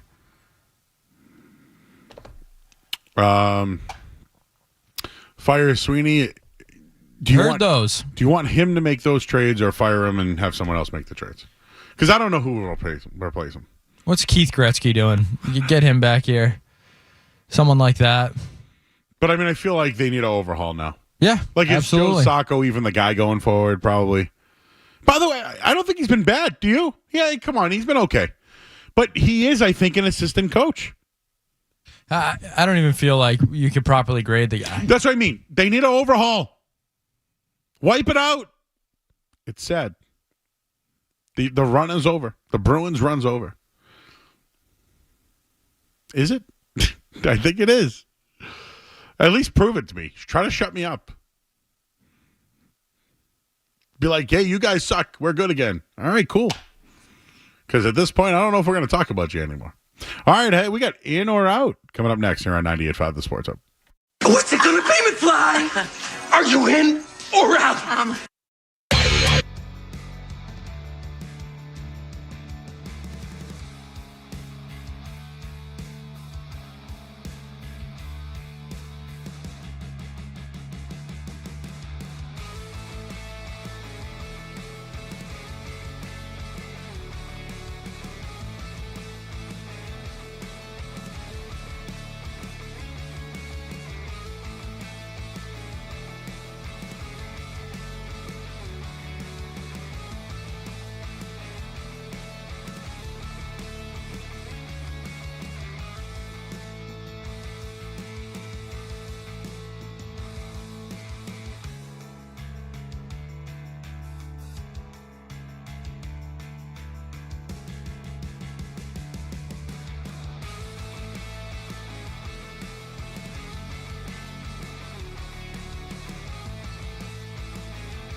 Everybody knows Joe. Just keeps getting better. Joe Murray on 98.5 The Sports Hub. Are you in or out? Gotta know without a doubt. I'm the one you need for a dirty deed. I'm the best. Success is guaranteed. Dollar touchdown toast. Back as a heel because he's already being booed. Ah, yes. All right. So, been a part of. Jimmy Hart came out the mouth of the South. You know, he's usually got a megaphone. He came out with a flag. And basically everybody booed Hulk Hogan. It didn't go over well. A lot of people want to bring things, I don't do politics. I don't do it. But I think Hulk Hogan, a character in wrestling, his brand, although he's a made man that people just kind of are no longer respecting. Hulk Hogan's a made man. I don't think any of this happens without Hulk Hogan, personally. But is it Terry Bollea? Who are you? Like, that's where I'm at now. You sometimes hide behind your name and then hide behind this. You have a bad track record. There are other people in the locker room who don't like you. But where I'm in on this one, Skaz, is that must have been a real shock to his ego. But I really hope, like, Triple H or somebody was like, dude, they hate you. This is great. You're still getting heat at, how old is he, 80, 70, whatever he is? Dude, if he's still pulling heat, dude, that's going to help his ego. 71. Think about it. At 71 years old, Hulk Hogan still gets heat in wrestling. Still. Yeah, but because he sucks. Because he's a jerk. Yeah. But you know what? Brings in money. I'm telling you. I'm sure his merch still sells. I'm telling you, that dude's ego. He was upset. I'm telling you. He walked off being like, I'm never doing this again. He probably got a hell of a payday, by the way. And then they were like, no, dude, we should take advantage of this. Let's go back to heel Hogan. Everybody hates you. Because what will happen is he'll embrace everybody hating him, and people might like him again. That's wrestling. In.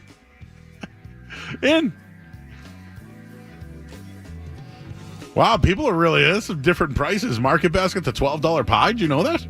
It's a good number. They actually have a pretty decent pie. Sometimes I just want some dough in me. You know what I mean? Well, Joe, it is wild card weekend now. Mike Florio earlier today, Pro Football Talk. The NFL has quietly taken the Super out of Super Wild Card Weekend. Why is that? Joe Murray, are you in or out on just Wild Card Weekend? Well, no, I want to. It's Super Wild Card Weekend, right? I want my Super. Not anymore. The NFL is taking it away. It's like a roast beef sandwich. I could get the Junior, right? But I want the Super. Comes with an onion roll. There's no onion roll this weekend? What just happened? Wild Card Weekend. There's no onion They roll. took the Super out of there. Well, I'm out on that, but is there a reason? Like, now I'm curious.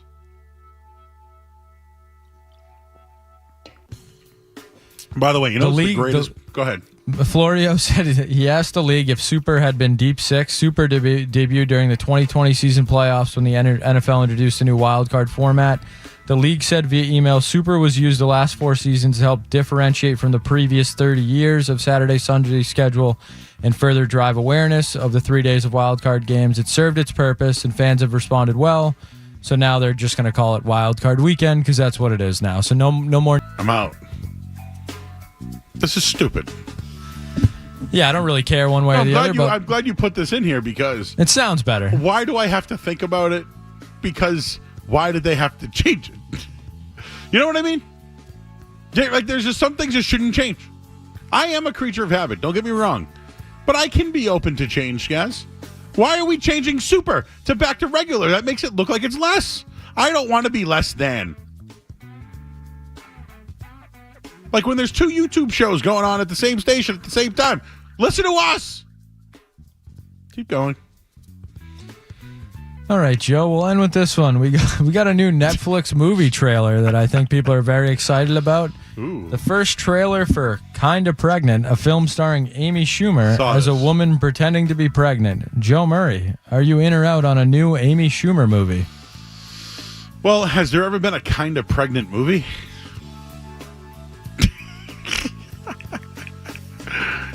Like Out. Just say out. No one needs this. Okay, you know why no one needs this? Because Amy Schumer's done. She had her fame. Trainwreck was okay, right? It was okay. Yeah, Bill Hader was good. Trainwreck was okay. Yeah, LeBron was all right. John Cena. Do I need an Amy Schumer movie? No. You know who else I'm out on? But I don't mind her as like a comedian. But I don't like her movies. Melissa McCarthy. Never liked her either. I don't want to see another one of her Tammys. That movie sucked. Can't say I've ever seen it. Tammy sucked. Don't.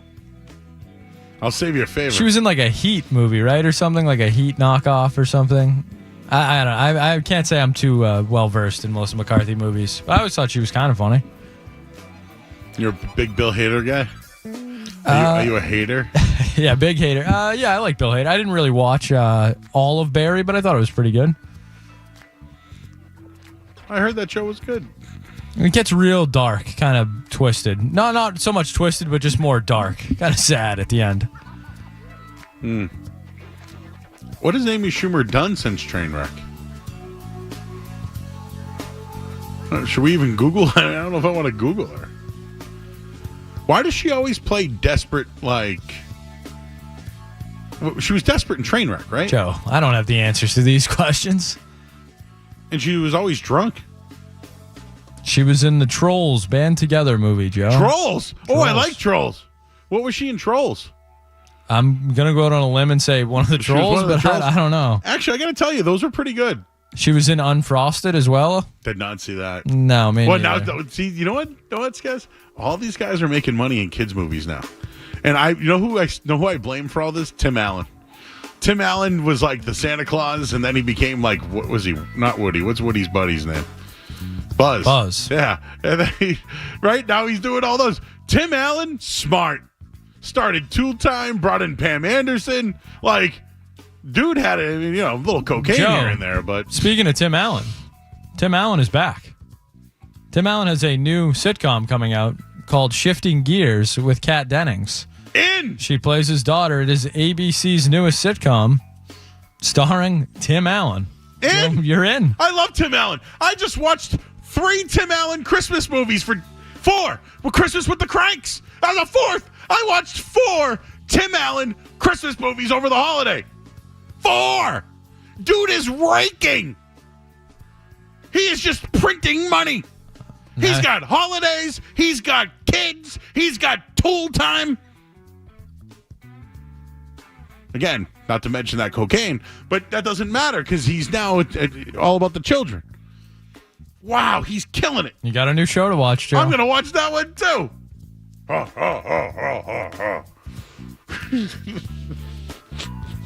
Joe doesn't understand. Did you watch Home Improvement?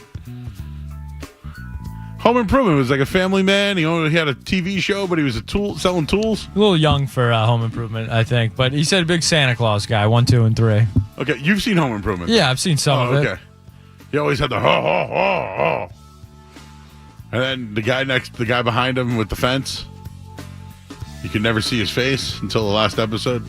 Yeah, it was Richard Karn, right? Is the guy's name? No, Richard Karn was Al Borland. Oh, that's right. He's Al. Yeah. The other guy there. He's in Detroiters. I don't know if you've gotten to that yet. Wait, Al Borland is in Detroiters? You haven't gotten to that part yet? No. Yeah, no, he's really good in it. Isn't Al Borland now the Family Feud guy, or was a Family Feud guy before Steve Harvey? Oh, I don't know. All right. But yeah, they're like... Mr. Wilson. Mr. Wilson with the fence. Wilson. Yeah, Wilson. But yeah, Richard Karn, they sneak him into Detroiters a couple times, and it's very funny. Wow. Well, good for him. I'm glad that, what's his name again? Al Borland, his real name? His real name is Richard Karn, yeah. I'm glad to know that he's still getting a paycheck these days. You know? Al Borland really played the part. He had a beard. He had a lumberjack, Oh, he had that flannel. like he was... okay. Is that it? That is it, Joe. All right. Someone wrote Stifler. Oh, Stifler's got a new show. Remember Stifler from American Pie? I like Sean William Scott. Yeah, he's in a new show now, too.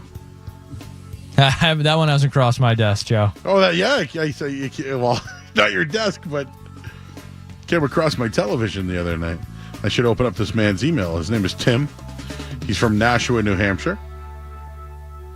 Tim Allen Show features the one and only Stifler. So they're in the same show. Okay. Stifler and Tim Allen are together. Wow. All right, we'll get the headlines here. I'm Joe Murray on the Sports Hub. From the Town Fair Tire Studios, this is Boston's home for sports. Zaka cross, they scored. Porzingis. Point a shot, rebound, score. WBCFM and HD Boston 98.5, the Sports Hub. Media Group Station. Sports Hub headlines. Well, Mike Vrabel's going to interview tomorrow with the Patriots. They have put in a request for Aaron Glenn. Tom Brady reached out to Bill Belichick, but Bill Belichick's still focusing on college. The NFL is preparing a contingency plan for the playoff game in L.A. because of the fires that are out there. The league continues to prepare for the game at SoFi. Celtics Bruins off tonight. I'm Joe Murray, and this headline has been brought to you by Safety Insurance, providing comprehensive coverage for your auto, home, and business. Ask your independent agent about safety. Start your day. Ooh, that's a good one. Work through your day. What's that thing we do at the end of the show? And end your day. I'm not giving you an opinion. I don't know. Right here. 98.5. The Sports Hub. Accurate nickname of all time. Someone just gave me that one. It's ridiculous that a pizza is $20 or more for a large. Just picked up a large pepperoni pizza. It was $18 with tax. Wow. This is a problem. Because you can buy dough for nothing. And you can buy a jar of sauce and cheese. Under $10. I bet you can get all that for under $10. Maybe. Depends on where you go. Now I have people sending me menus. Michael is sending me, wow. Okay. I got to try this place in Middleton. Okay. Yep. Half roni, half cheese. It looks amazing. Thank you. They all start at $18. Every pizza starts at $18. That's too much. You should start at 12 and then add toppings. What do you think? We need like an agreeable number. $18 is ridiculous for a piece of pizza. First off, it's carbs. Nobody wants it. Second of all, no one just gets a pizza anymore. Don't you get wings and fries and some people eat salad, not me. Right? You don't just get a pizza, right? Guys, if you ever get a pizza, you don't just get a pie, right? You're not walking out of there with one pie. Hell no. So just make the pie cheap. The pizza is the gateway drug. It's the pizza, and then it's everything else.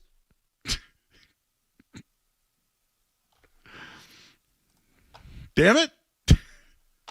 The pizza's the gateway drug. It's really upsetting that they charge that much. For real. John's in New Hampshire. Hey, Joe, how you doing? Hi, how much is a pizza in New Hampshire? You know, I'm Massachusetts native, so I can't really tell you much, but I just know the pizza in New Hampshire sucks. I'll tell you that. If I'm getting a pie, I'm getting Papa Gino's, the classic. Oh, love me a Papa. Oh. The classic, yep. But I wanted to call in about Mike Vrabel, and I heard some concerns on the midday show about the offense he ran in Tennessee, about being obviously very Derrick Henry heavy, and that they didn't really use the quarterback much. And in my opinion, I think that's perfect. The last thing I want is an OC who's going to come in here and draw 45 passing plays for Drake May and get him killed. Frankly, I look and see what's happening in L.A. with the Chargers. They got Justin Herbert, one of the best young QBs in the NFL, and they're one of the best running teams in the NFL. They don't overuse their quarterback. It's going to produce longevity, and you're going to get the best results out of the guy. All right, John, thank you.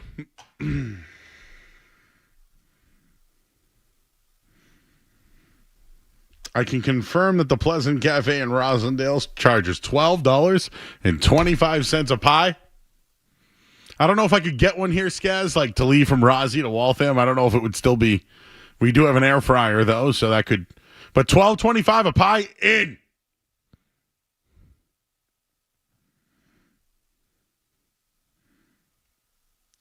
And, of course, our good friends over at Frank Pepe's have checked in. Starting at $16. But that's the creme de la creme, right? That is the Mount Rushmore of pizza. If we're talking Mount Rushmores of pizza, you got to go to Connecticut for that. And they are on the Mount Rushmore.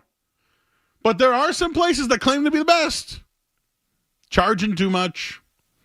Like if there was a new Elf, right? You know how it said world's best coffee? If it was like world's best pizza? No, it's not. But Frank Pepe's, Mount Rushmore. All right, hey, we're going to talk to Brian Robb. He's from Mass Live. We'll do that next. We'll find out what his favorite pizza is on 98.5 The Sports Hub. Don't go anywhere. There's more Joe Murray. On the way on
I guess the chat was.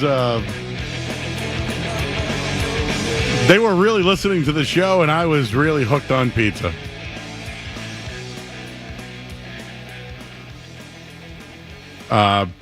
Tom G. Agree. New Hampshire pizza's bad. Joe, total pass on that Vrabel call, huh? For the pie? Joe could have been more interested in that last caller. Wood fire pies. Celeste plus whatever's in the fridge. I agree. Joe, ask him about the bad threes. Those Stouffer's French bread pizzas. Oh, man.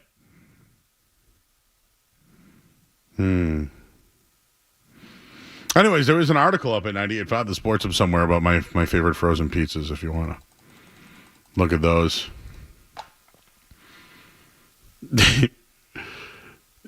Some guy called me Joel. My name is not Joel. It is Joe. But let's talk some Celtics basketball, huh? Let's go to the Volkswagen Dealers Expert Hotline. We'll welcome in Brian Robb of Mass Live and 98.5 The Sports Hub. B-Rob, how you doing? Joe, it's been a minute. Nice of you to. It's the Celtics here are the opposite of the Patriots, so nice to give you a little respite on that front. Yeah, Skaz and I were like, we haven't heard from B-Rob in a while. All right. So things are calm.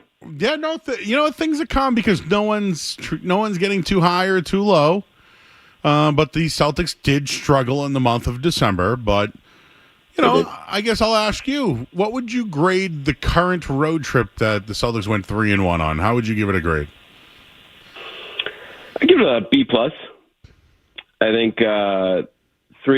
I think if you look at the glass closer to full there, saying it's a very tough set of scheduling for playoff teams. 4 games in 6 nights is not easy against anyone. And they did kind of look very good offensively pretty much the entire trip outside of the half in Oklahoma City. At the same time, Houston was down a bunch of bodies. Denver obviously was out without Jokic, so you can't really – those wins aren't exactly, ones that blow you away. And then the main matchup against the Thunder, clearly that was their worst half of the season there in the second half that they absolutely collapsed in. So it could have been better, but 3-1 kind of gave yourself a little breathing room for the number 2 seed in the East on this trip. And that, I think, is all in all, is a good thing when you're still working Porzingis back into the mix here. Yeah, getting the Porzingis in a second here, but they finished 3-1, but all the wins, they came against playoff teams, right? Or teams over 500. So I know Denver was without Jokic, and they beat the Rockets. The Thunder were tough, but the Timberwolves is a good win. And Jason Tatum took it upon himself to defend Anthony Edwards that night. So they still show when they want to play, they can. I got this one for you before we get into the Porzingis, because clearly I think he's he'll give a better assessment to it. But what is it with the Celtics struggling against these transition guards, whether it's Halliburton, they struggled against John Morant, right? Tyrese Maxey on Christmas Day. They've been struggling in that area. Why do you think that is, and could it be attributed to their three-point shooting? I think, honestly, a lot of it's the scheme, Joe, in terms of how they play defensively. They do a fair amount of switching. And those are just guys that are tough to keep in front of you, period. And you got to be very, very locked in and committed to keep in front of you. And so, Drew Holiday is great, but he's not, 25 anymore. So keeping those guys in front of him is not exactly easy. And then if you get and now Horford or Porzingis switched onto those guys, then it's, game over. So the fact is, that was a kind of a concerning trend in December there, that those guys kept on going off. And if you look back over time with this team, there's kind of a pattern of that before last year. And now this year, Joe, it's tough to tell. Some nights defensively, they're clearly locked in, and some nights I think they know now that they're not on a mission like they were last year. Understandably so. They've won the title now. They don't need to, bust their ass for 82 regular season games because they know they can get to where they need to go when the chips are on the table like they did last postseason. So, but it is. It's if there's one weakness in this defense, I think that's it against smaller guys like that. And I do think it's a mix of personnel scheme and just giving full effort and on any given night. Well, Skaz of the Green Teamers podcast has something for you. Yeah, B-Rob, I just want to know how you think they are going to manage these guys going forward. Like, do you think they have like a concrete plan, or they're going to kind of just take it? Porzingis is feeling good today. He's not feeling good, this night. He's going to sit. Like, I feel like they need to be more conservative this year just because of how many minutes all these guys have played over the last 2 years. But do you have any sense for what their plan is? Because it seemed like against OKC, they were a little rusty because that unit hasn't played together. So they need to play, together at least somewhat. But do you have any idea what their plan is? Yeah, Porzingis, it's a good question, Scats, from the standpoint. Porzingis, clearly, he's not going to play, I think, back-to-backs all year long. And that was the case for most of last year. But beyond that, I do think that they will probably work in just like scheduled rest for him beyond the back-to-backs. Because they're playing him minutes-wise, like they're getting him up there into the low to mid-30s, and particularly in games that matter. So they're definitely trying to work his way back from an endurance standpoint, from that standpoint, but you still have to manage him. Like that body is prone to breaking down, and now he had 3 ankle injuries in the last month, and so they need to figure that out, get him to a point where he is able to avoid that, because the starting 5 with him in there just has not been great yet. They were good last night.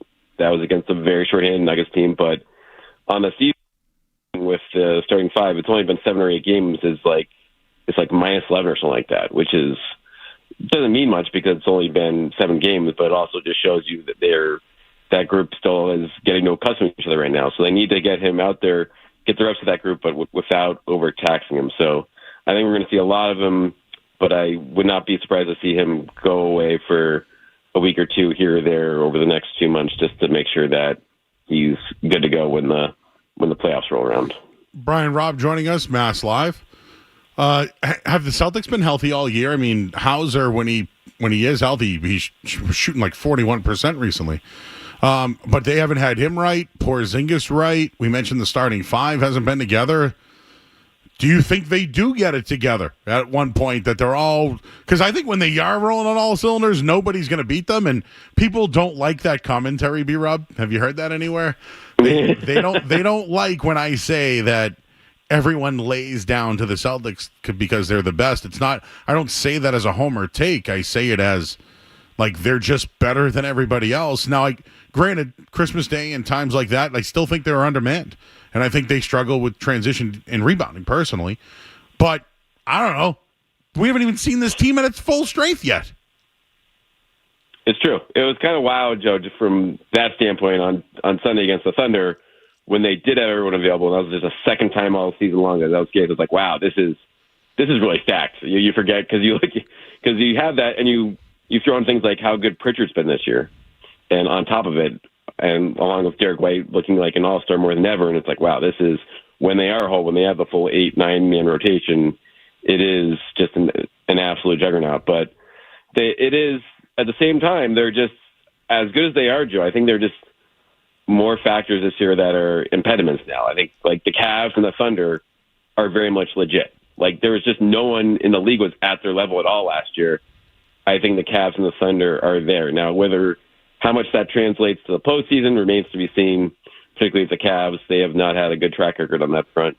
But from a regular season perspective, like it would not stun me at all to have those two teams finish way ahead of them. But when push comes to shove, talent-wise, 1 through 8, I don't think anyone in the league can match them when they're all healthy. So as long as Hauser can get through this back stuff, if that's something that lingers all season long, that's a little bit of a concern.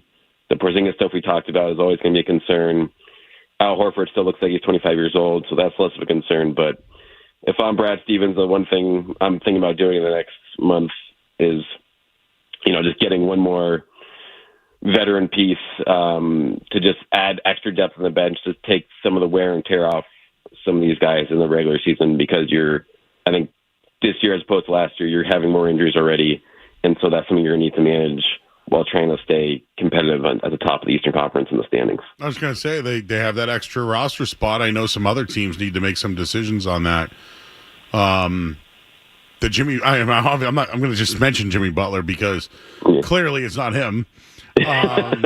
But you mentioned, like, is it Lonnie Walker? Do they bring him back? Do you think they're waiting for a veteran with that other role? And when it comes to Jimmy Butler, I mean, this is a bad look for him. I wonder if it's hurting their value. I feel like the easiest scenario is him for Bradley Beal. Are you hearing anything on that? Where do you think he ends up? Yeah, I mean, he clearly wants to go to Phoenix since he thinks he'll get paid there. And I think realistically, though, he's in a really tough spot because Miami does not want to take a lot of long-term money back, and Bradley Beal has one of the worst contracts in the league and has no trade clause on top of it. So, and Miami is going to want young talent and or a ton of draft picks to make that kind of a swap because Bradley Beal is not dead weight, but certainly not someone you want to have in your books if you're trying to rebuild or retool on the fly here. And so, and then throw that in with the new CBA's rule, Joe's, which makes trading just that much tougher for all these teams that are in their luxury tax or in, beyond the second apron, which the Suns are, and a team like, other teams that might be interested in Butler seemingly would be. And so finding the right match there is fascinating. So, like, I think about Denver maybe, like with Michael Porter Jr. I think that's something that would certainly be of interest to Miami. Like Houston, obviously, is out there, I think, because Ime certainly would love to have a guy like Jimmy Butler on the team. How much they're willing to give up of their young guys is the question there. But beyond that, I think no matter where he goes, Joe, I expect it to be the Western Conference. There's just not a lot of teams in the East that have the desire to it would be a Jimmy Butler away, if you will, from being a true contender. Whereas out West, I think you can make a case for 3-4 teams out there thinking like, okay, we don't have enough, but if we do get Jimmy Butler here, like we might be able to pull this thing off. All right, BR, have you heard anything about the sale of the Boston Celtics? I imagine right now it's starting to heat up, Joe. Like the timeline was early 2025 originally in terms of when this gets done.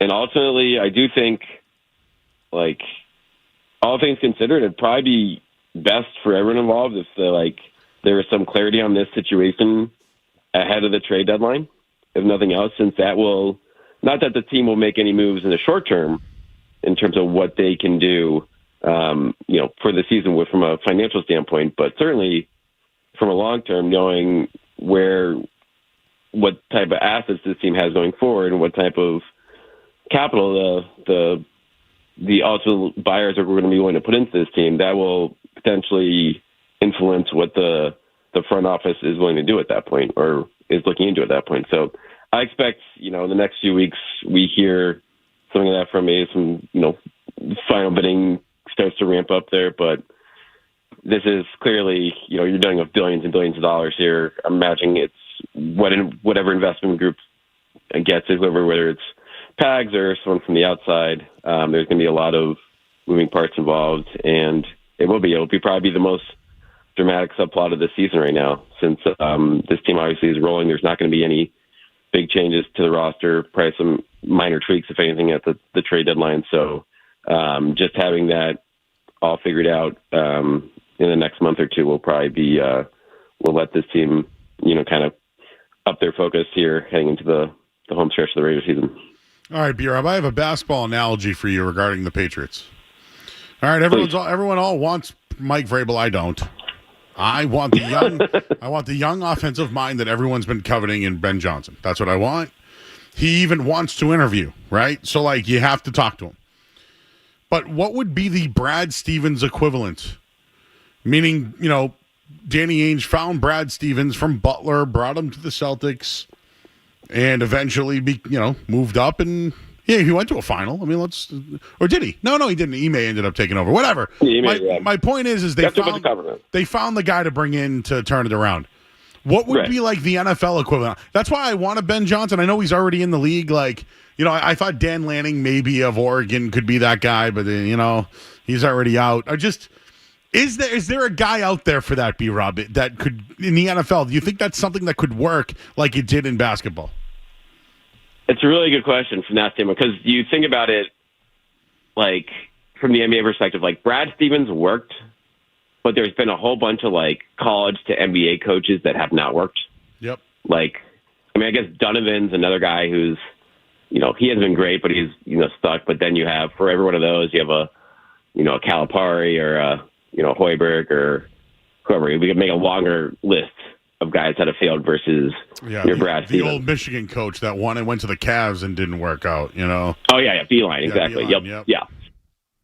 But there's a long list of that. And then you go look for and then the NFL, so it's like, can you find the up-and-coming coordinator, or B, like, can you find the up-and-coming, like, college football head coach? Does that exist, or is there just too much of a divide between college football and the NFL for that guy to exist and make that kind of transition? And I think, honestly, in this day and age, it's probably like, it's harder. I think it's harder to find that guy, and you have to. And if you're taking that big of a gamble, like, you're probably going to fail a lot more than you find the right guy. So Danny Ainge put in his work. Like, he scouted Brad Stevens out a lot at those Final Fours and just talking to everyone around him before he made that call. But he clearly had that set up being like, he knew they were going to have to transition to a rebuild in a year or two at the end of that Big Three era. And when Stock decided he didn't want to stick around, wanted to go to LA, like, was ready to make that move. Mm-hmm. The Pats, from this standpoint, I don't know how much they've been scouting during the year for their next coach. True. With Mayo just getting in the door there, but I imagine they are trying to put this together a lot quicker than Danny Ainge had it mapped out for. That makes my point of why I want, like, they could just hire Vrabel tomorrow and on Friday not even interview Ben Johnson. And I don't want that. I want them to at least speak to the man. Like, speak to him, go through like, so you want the wider net. Yes, exactly. I want the wider net, because I do think Vrabel will fix things and make things right and, be the Band-Aid. But is it the ceiling? You know what I mean? Where Ben Johnson could really open things up with Drake May, and wow, now you're running things and people love that offense and want to play there. You know what I mean? It's just, but again, it's, that's what I want, because the Celtics did it, right? So now I want the Patriots, because the model was there, Joe. The model was there. Yeah, and the thing is, have the Crafts ever been uncomfortable? Have they ever been uncomfortable? They always go with, oh, it's not working out. Let's go back to Bill O'Brien, right? Well, it's not working out. Let's do. Can you be uncomfortable? And by the way, this is the most coveted guy. It's just, I've been trying to tell listeners this all night long. I'm with you. I hope at least they, like, at this point, with the amount of talent they clearly need, and they, like you said, you have the guy in May, but you need to maybe put in a lot of unique stuff around him from both, what you're calling, how you're designing the office for him. I'm not sure Vrabel would be necessarily the guy that would bring the most out of him, where you can, if you can find that guy, whether it's Johnson or the other diamond in the rough, that could maybe bring some more longer-term upside for a team that's going to need it. All right. Hey, B-Rob, before we go, what do you pay these days for a large pizza? Ooh, good question. I want to say like $15, $16 for like large cheese. That sounds expensive, right? Right? Every time I go in there, I'm like, wow, this is more than I thought it would be. But then it's still pizza, so I'm like, well, then you want mozzarella sticks, right? Or then you want, like, now you're walking away and it's $35, $40.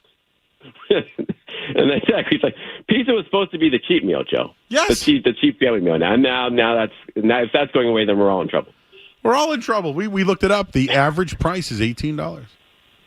Oof. And that's not even with toppings. Yeah, that's wild. That's where pizza inflation is just skyrocketing right now. Clearly, I'm having some pizza inflation FOMO right now. Man, this is really really bad tonight. Of course, that randomly came up on the show, and why wouldn't it? Of course, on the Joe Show. So, well, B-Rob, I appreciate you, man. Happy New Year to you. And I'm You too, Joe. It's been a pleasure. I'm sure we'll be talking throughout the season again. I can't wait. Good luck with the search. I hope you get your guy. I hope so too, B-Rob. He's Brian Robb, everybody of Mass Live. B-Rob, thank you, sir. He's go check out all their work. They got football coverage, they got baseball coverage, basketball coverage, etc. It's awesome over there. All right, we're late. I'm Joe. Let's get to the headline. Sports Hub headlines. Patriots will meet with Mike Vrabel on Thursday. They've also requested to interview Aaron Glenn. Tom Brady reached out to Bill Belichick, but Bill Belichick does not plan on leaving college. The Jaguars have requested to interview Brian Flores while the NFL is preparing a contingency plan for the Vikings-Rams game because of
Texas, Ohio State, Penn State, Notre Dame. Those are the games. I really want to see Texas knock off Ohio State. I really do. Right now, I don't know if I would fade Ohio State, but I think the recency bias is real. I think the line is close to a touchdown for a reason because of that. Penn State, Notre Dame, the Catholic school versus Penn State. Wow. Just wild thinking of that. But, Notre Dame's hot. And Penn State still struggles to win big games. So, should be fun. Thursday, Friday night, we'll be here for it. That should be good. All right, we got the musings, Murray's musings, coming up next, and I'll try to get my voice back here on 98.5 The Sports Hub. More Joe Murray coming up on the Sports Hub.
Zolak and Bertrand get you through the midday. Joe Murray gets you right through the night. I actually spoke with women today. On the Sports Hub.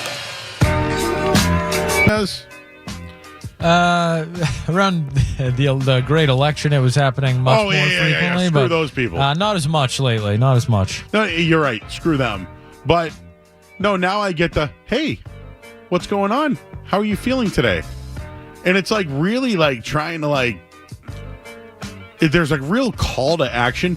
And it's funny is your phone knows it says, want to report spam? And like, but at times like, that's a really, like that call to action could get someone.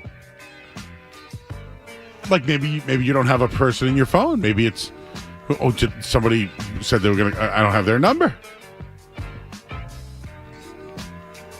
That's been happening to me a lot. You know what else too is? If you get a text message and it says it's from the United States Postal Service, and then asks you to click on a link and don't post daily to link to Hannah, a Massachusetts content creator. The magnets aren't painful to use or to touch. If anything, you could forget it's there. It's also now like a fun party trick. The pair went viral on social media after showing off their romantic body modification, which required small magnets to be implanted using a needle. It got 2.6 billion. So basically their hands, like right where their wrists are, Skaz, they implanted magnets so when they can touch each other on their hands. So what I would do is like buy like a magnetic bracelet. You know, like, remember those slap things that you used to have as kids? They were like bracelets, but you slapped them on your hand. Maybe get like a magnetic one of those. Something pulling from inside my skin I could never, said somebody. How do I explain this to TSA? Someone else said.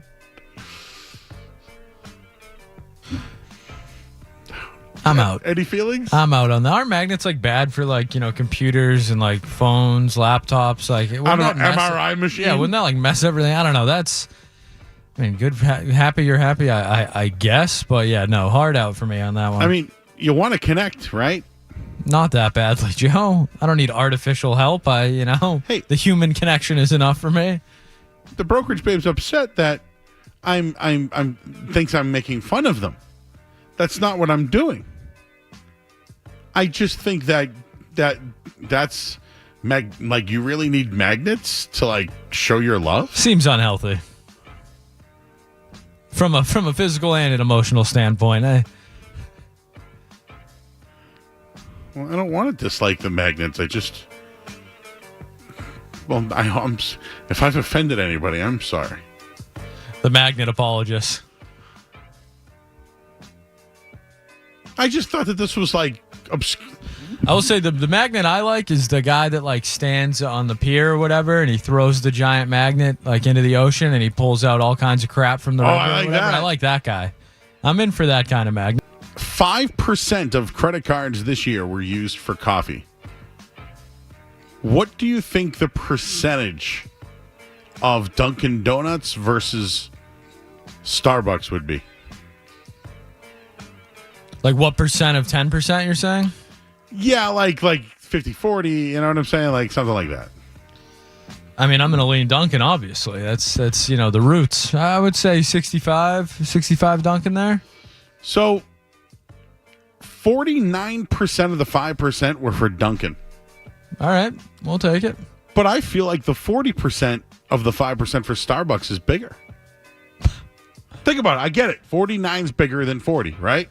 I'm excited for this one, Joe. No, 49 is more than 40, right? Okay, I'm following so far. Factually, yes. But the fact that even Starbucks is even close, within 10%, Dunkin' should dominate this area. Oh, this is local, you're saying? Yes. Oh. In the Boston area. Okay, my apologies. Yes, no, that is closer than I would have. Dunkin' should be like 80. Yeah. I'm with you there. I thought you were about to take me on a ride, Joe. I was not sure where we were going for a second. There was no ride. I thought Dunkin's would be more. Now, I don't know who the other 11% is. Maybe it's it's Boston. So is there what is in there? It's that the Italian 4? Number 4. New York's number 1, Chicago's number 2, LA. And man, listen, this is serious. What I've mentioned it already tonight. Those fires are no joke. And I can tell you from what happened in Hawaii, that's really changed everything in Maui. But what's absolutely happened in LA right now is awful. And if you've heard anything else about it, some of their hydrants aren't working, like they weren't up to code. It's really sad. I mean, just everyone, we all pay taxes and and I hate those type of conversations, but the fact that this has now happened and there really aren't the resources there for them, I feel absolutely horrible. And it's getting worse. Like, I don't know. What do you do about this thing? I know you need rain, but not to get all sad on musings here, but I can't help but think of those people. Yeah, friend of the night show. Our buddy Kyle's out there. They evacuated earlier today. Him and his girlfriend headed to a hotel. Just checking in with him a little while ago. Seems like, they're in a safe spot for now, but that's all you can really hope for right now. So yeah, definitely thinking about it's scary scenes out there. Really scary stuff. It's like the social media, right? This is how it becomes more eye-opening. It's absolutely terrible. So those people are in our thoughts for sure. Back to the musings. I always say a joke whenever something's uncomfortable. That's me in a nutshell. Like someone's, oh man, did you hear about, yeah, dude. Well, hey man, pizzas are $18, dude. It's inflation. I believe today is some sort of anniversary. Didn't a movie come out, guys, that I love to reference all the time on this date? 30 years ago today, Joe? Hey, good tune, man. I don't think so. Yeah, here we go. This song sucks. Don't you remember you told me you loved me, baby? You said you'd be coming back this way again, baby. Baby, baby, oh baby. I love you. Tommy Boy. 30 years ago today, that's it, huh? Man. Do you guys want this or Gladiators? You can get a real good look by sticking your head up a T-Bone's ass, but I'd rather take the butcher's word. Of course, I could get a hell of a good look at a T-bone steak by sticking my head up a bull's ass, but I'd rather take the butcher's word for it. Bull's ass. What? My face hurts. Not here. Not here, but right here. And then she comes over. Whoa, what happened to your face? Richard, were you watching Spanktravision? Don't give her the gym routine, Tommy. You know where the weight room is? I still watch it every time. Like if I'm scrolling through and it's on, it's getting at least 15 minutes. Richard, does her boyfriend work for a member of the Yankees? My favorite part of that is, Richard, who's your favorite little rascal? Alfalfa? Or is it Spanky?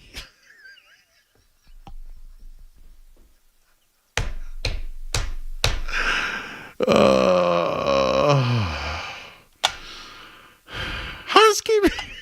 Can't keep doing that one.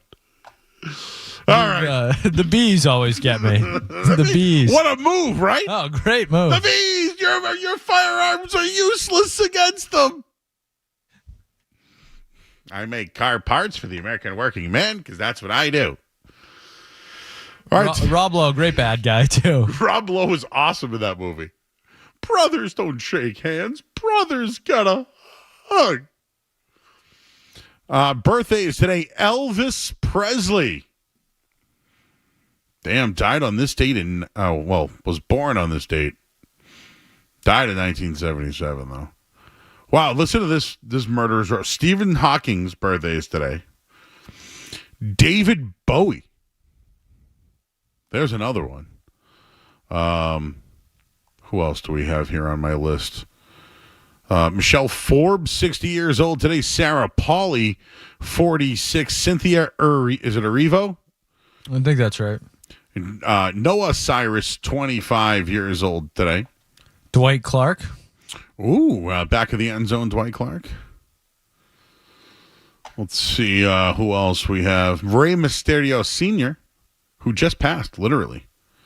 I think like a week ago. Not sure what else we got for birthdays today. Kind of a small birthday day today. Well, Tommy Boy, 30 years ago. You know who David Silva is? He played soccer. Oh, yeah. That's his birthday. Man City legend. Soccer, man. You know what I would suggest not being in the morning time? Well, Joe, it's not in the morning over there. Well, that's my point. Maybe they should play the games more for the American crowd. I know that doesn't make sense. Joe, those games are outrating the Super Bowl. All right, listen to me. It'd be better for me, though, because I would bet on them. When I did the morning show on Saturday mornings with Dan Lifshitz, it was EPL all day. We're 7 to 9 a.m. What else are you going to do? You're going to watch an English Premier League game. God, I've gone over the time again. Don't you remember you told me you love me, babe? What did you do? Tommy, everything he touched did not go well. Especially that car that he took off the guy's desk. And he goes, say you're with your family. And you're like, nah. Let me tell you why I suck as a salesman. What's your name? You look like a Helen.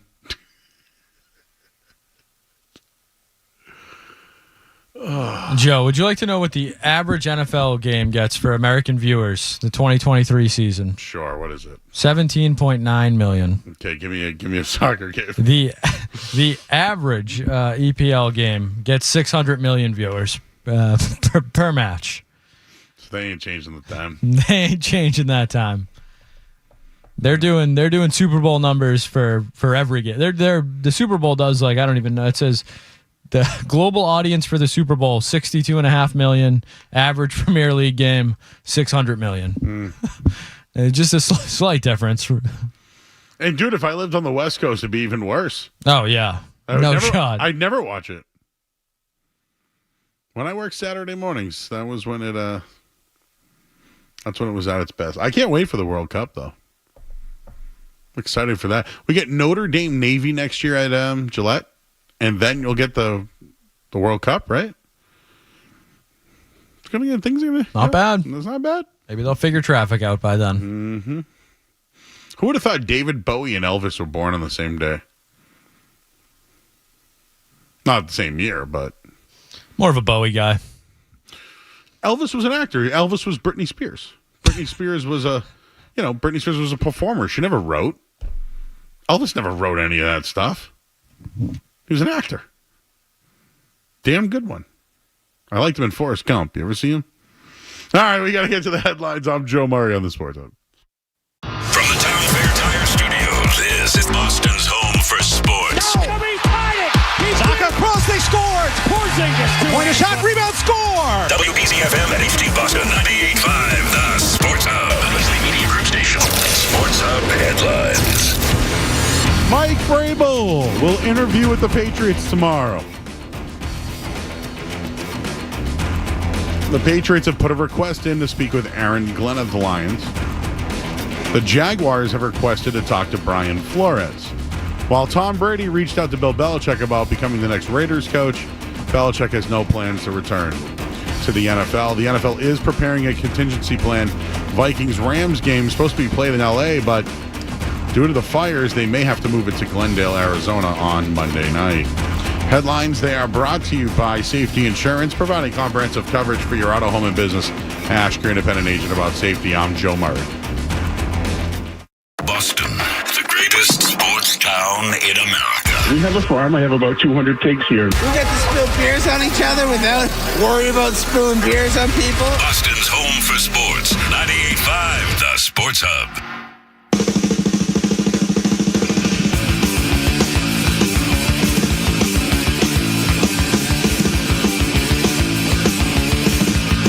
All right, back here at 98.5 The Sports Hub. It's always fun to read the chats or Twitter after a segment. And 15 people wrote Joe Math. So I'm curious. I'm curious where was that the 49% versus the 40? I don't know. That's probably what I was thinking, but I thought you handled it well. I had to explain what I meant. Yeah. Richard, don't run away from your feelings. I just have people sending me Tommy Boy memes now. Did you ever see Black Sheep? Yes. It's fine. They got high off the nitrous oxide of the car, and they're like nuzzing the roads, the roads. And of course, Gary Busey's the bad guy. He's the crazy guy. That one wasn't as good, though. But it was funny. I think my favorite Chris Farley is Airheads. Or is it Wayne's World? I can't remember now. Airheads, he plays a cop, I think. I think Wayne's World, he's a security. Oh, Coneheads, he's Baldar Conehead's daughter. Husband. Daughter's husband. Sorry. Daughter's husband. No, daughter's boyfriend. That was a good cameo from him. Trying to think of other Chris Farley cameos. Maybe we'll do that. You weren't a Beverly Hills Ninja fan, Joe? No, because I know he was in it. What else? You got a Chris Farley in front of you? What he was in? I'm curious now. Black Sheep for sure. Coneheads, Airheads, all the heads. Almost Heroes. Almost. Yeah, I don't think I remember that. It's Matthew Perry and Chris Farley star in an outrageous 1800 set trail comedy. Wow, Matthew Perry from Friends? And it has 5% on Rotten Tomatoes. Jeez, what do you think they did together? Directed by Christopher Guest. Budget $30 million, box office $6 million. Woof. Yeah, Christopher Guest has done like some good movies though, which is kind of surprising. Anything else? For let's see. Coneheads, Wayne's World, Airheads, Wayne Worlds 2. That looks like just about it, Joe. Sad. Oh, he's in Billy Madison. He was the bus driver.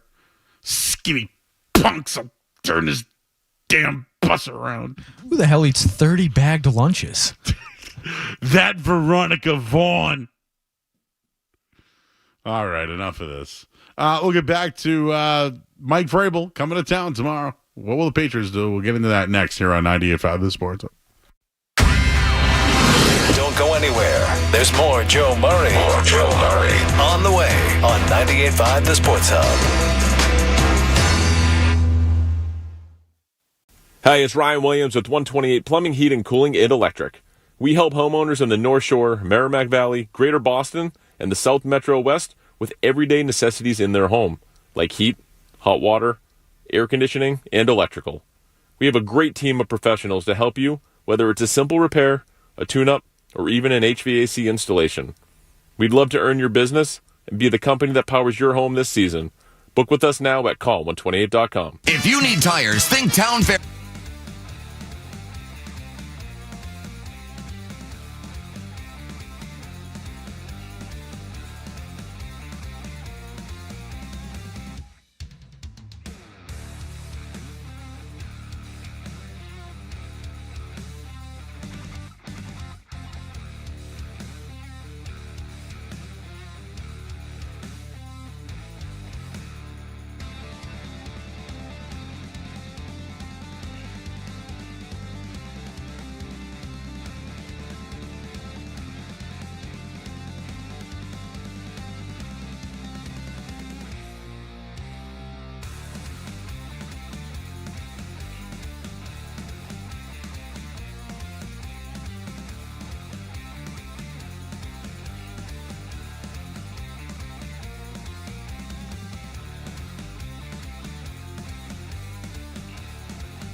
Gallagher and Maz, afternoons.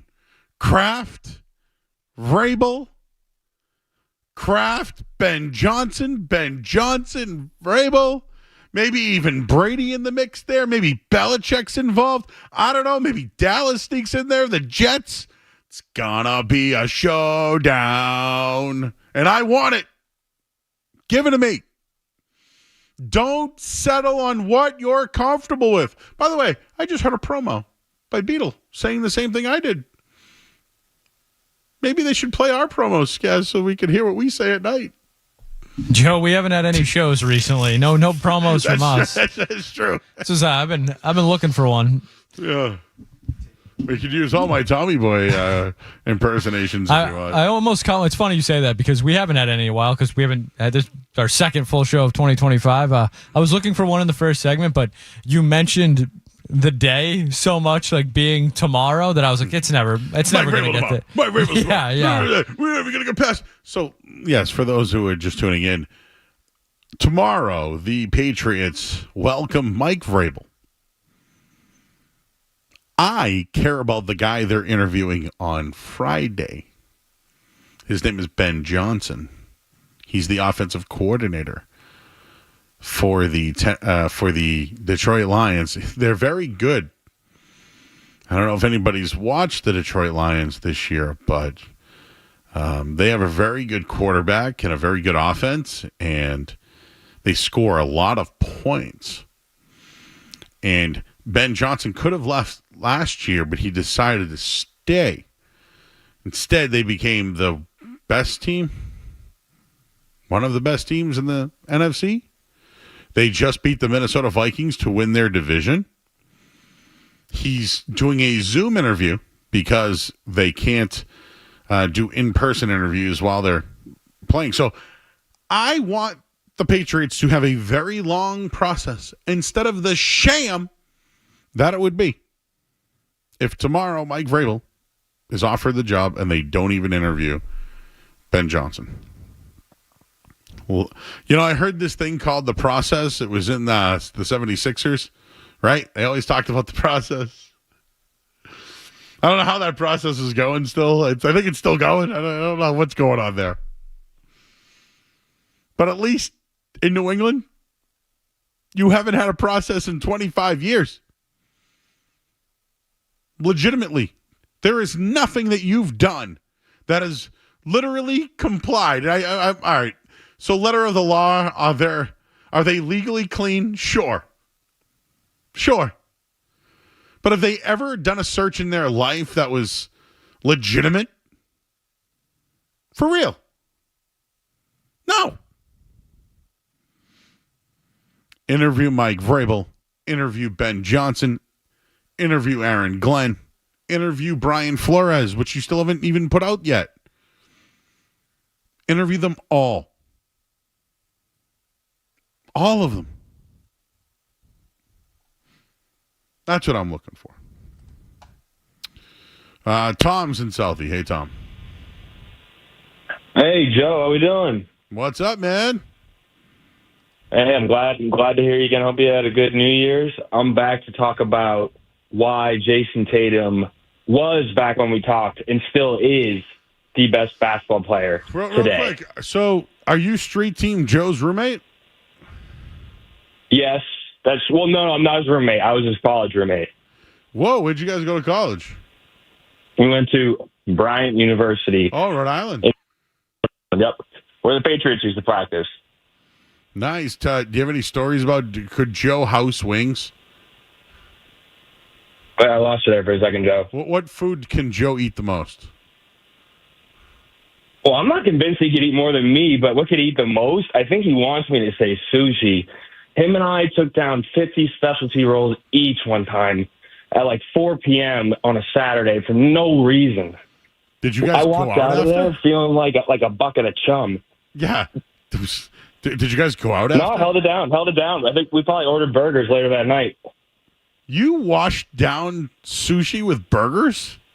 Joe, what'd we get? I can't hear. Well, wow.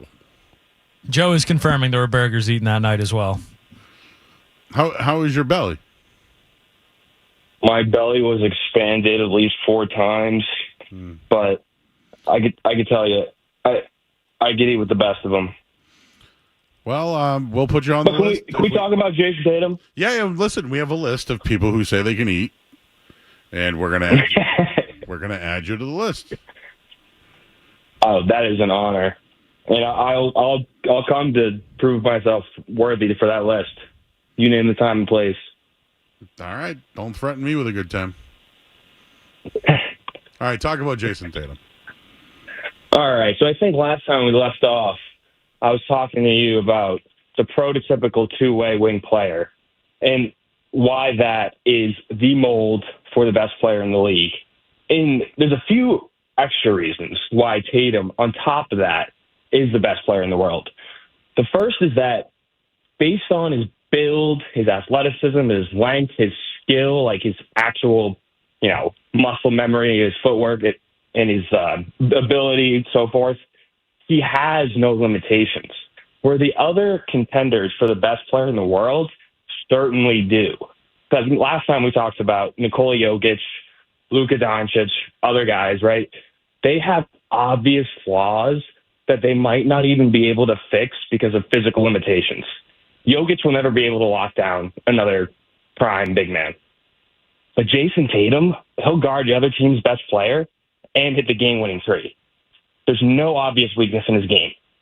And on top of that, all the great players of all time that fit my mold that I talk about, they always have a Robin to their Batman, where they have that number 2 that helps propel them.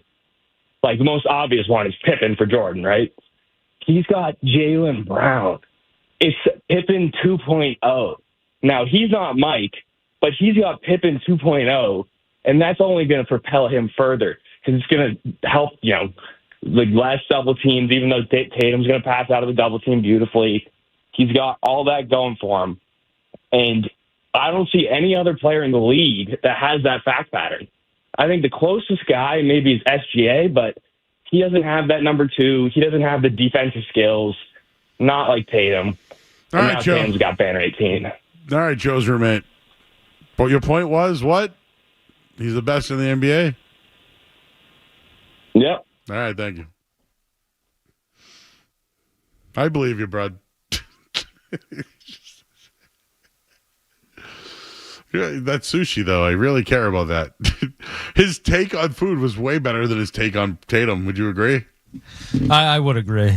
And that was some real green.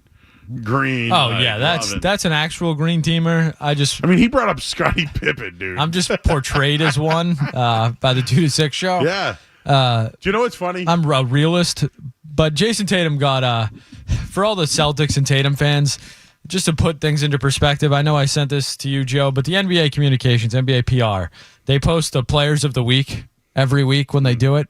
And for people that say Jason Tatum is the MVP, and look, I love Jason Tatum, fantastic player. He's not the MVP. They did a side-by-side comparison of the last week of Nikola Jokic's games and Jason Tatum's. They both went 3-1. Tatum averaged a very impressive 25, 8, and 4. Nikola Jokic over the last week averaged 37, 17, and 11. It's just, he's a different beast. You say whatever you want about Tatum defensively. Like, I agree. Tatum's very good at everything. Nikola Jokic is the best in the world at multiple things. So. And when do they see his games? What time are those? Well, they missed him last night because he was sick. I didn't play last night. That's right. Is that another guy who tapped out in him a big game? Him and Derek White both tapped out. Yeah. That mile-high flu. So I was on with Felger last week. Jim kind of stays out of it because whenever someone tries to tell me about Celtics basketball and they don't watch that often, they just look at how many threes. I really do think the Celtics' 2 biggest issues are transition defense and rebounding. Yeah, 100%. Rebounding is a big one. So if your not you guys, but if your take is that they shoot too many threes, I can have my own take too, right? Like, I'm okay to have my... Joe, on this show, you're allowed to have as many takes as you want. No, but I mean, if you feel like they don't take too many threes. Yes. And I feel like they don't either. That's our own opinions. But if you think that they don't take enough threes, but I think that rebounding is their issue. I used to think, those are Joe, two different opinions. I used to think I was entitled to my own opinion. Working in this business, sometimes you are not entitled to your own opinion. So again, like I got yelled at because everyone wanted to tell me they take too many threes. When I just wanted to say, I think they lose because they get out rebounded, points in the paint, and transition. That's my opinion. It's not the threes. Doesn't make me right. It's just an opinion. But oof. And then it's we can't talk to these people. No, because we have conversations and actual dialogue, Joe. That's not rapid-fire decision-making, right or wrong. So my opinion has been, and Skaz, you can disagree with me, but you know it's my opinion. I think that Jimmy Butler didn't want to play last year because they were going to lose. I think Donovan Mitchell tapped out. And I think Tyrese Halliburton tapped out. Yeah, I mean, I push back on this one. I do think there was my opinion. Yes, that one's just your opinion. My opinion. Yeah. So I think that they're so good that they tap out. I think there was some of that later in the series where guys may have, just could one have man, come back. Just this man here. Yes, yeah. And so I think the other night when they played Anthony Edwards, the best basketball player in the league. He tapped out. I have a feeling Mavs is going to shift in a couple months. We won't be hearing about Anthony Edwards anymore. He's going to be SGA. This SGA guy. Did he tap out? Did Anthony Edwards score 15 points because he doesn't have his big boy to throw to anymore? And doesn't want to pass anymore? Well, Joe, he did score 50 the next game, and doesn't they still matter. lost. I don't care. One day he doesn't want to pass. The next he shoots 50. You lose both. You suck. Yeah, he's a great athlete, not playing high-level basketball. And then Jimmy Butler. Well, he is, but not winning basketball, I should say. And then Jimmy Butler. You know him? Jimmy Buckets? That guy? Playoff Jimmy. With all his rings, all his accolades. That's a guy you want. That's a gamer. That's who Danny Ainge should have been getting after. Guys like that. Tatum, too soft. We heard it for years. Jimmy Butler is the prototype. That's what they told us for years, Joe. A grinder. All he cares about is basketball. That's why his team's a 7 and an 8 seed every year. They try super hard in the regular season, and then he just turns it up even more in the playoffs. He doesn't take half the regular season off and skate in as a 7 and 8 seed and then have to try super hard because he's playing a 1 or a 2 seed. No. All part of his plan. He's the prototype. Yeah, couldn't be happier that that's coming to an end, and Pat Riley suspended him for 7 games. So Shams comes out. Shams actually has been just... I almost swore there, but he has been taking it to Jimmy Butler's agent on the internet. Should. Yeah, and he should. It's been very one-sided. And so I'm going to double down on it. The old double down. The old double down, always. Okay? Jimmy Butler has tapped out. Jimmy Butler has tapped out. So again, one man's take right here at night. Me, Joe. I can't do it on any other show. They won't allow me to do it. Keep tapping out. Jimmy wants out. He's tapped out. And he, know what he did? He did it against his teammates. He tapped out for his teammates. He went to play and then quit. He quit on his team. He quit on them. He quit. Toughest guy in the league. Quitter. That Heat culture, Joe. Couldn't play for the 76ers. Couldn't play for the Minnesota Timberwolves. Now where's he going to go? Kind of reminds me of, remember when John Elway was like, the Broncos, that they do it right. John Elway. Yeah. That then they manipulated the salary cap, and then they did this. Feels eerily similar to what's happened with Jimmy Butler in the Miami Heat. It's really great on paper sometimes, but in reality, you never won anything. We going to get fireball calls still? No. Haven't heard from my buddies down there in a while. Really sad times. Joe, we used to get prank called by the Miami Heat fans. No, not even just their fans. The worst part about it is, if people really want to know, the guy that used to prank call us was the producer for one of the shows down there. Like it would be like me which I can't imagine doing in my wildest dreams because working for like Trey Wingo of DraftKings. Yeah. And then you calling into what? But this would be like Jay Stu or like Tom Morgan or Adam 12 calling into a Miami radio station and trolling them, playing with, like, Dropkick shipping up to Murphys. Boston or something like. So for people that think we're hacks, Boston sports radio is bad, just know that people in other markets, their producers are doing stuff like that. So yes, I'm very happy we don't have to hear from. I don't even remember what station it was, but yes, Ryan Cortez, I believe, was the gentleman who would call us hundreds, if not thousands of times every time the Heat won a single game and then never to be heard from again when they eventually ended up losing. Someone said that I have Felger derangement syndrome.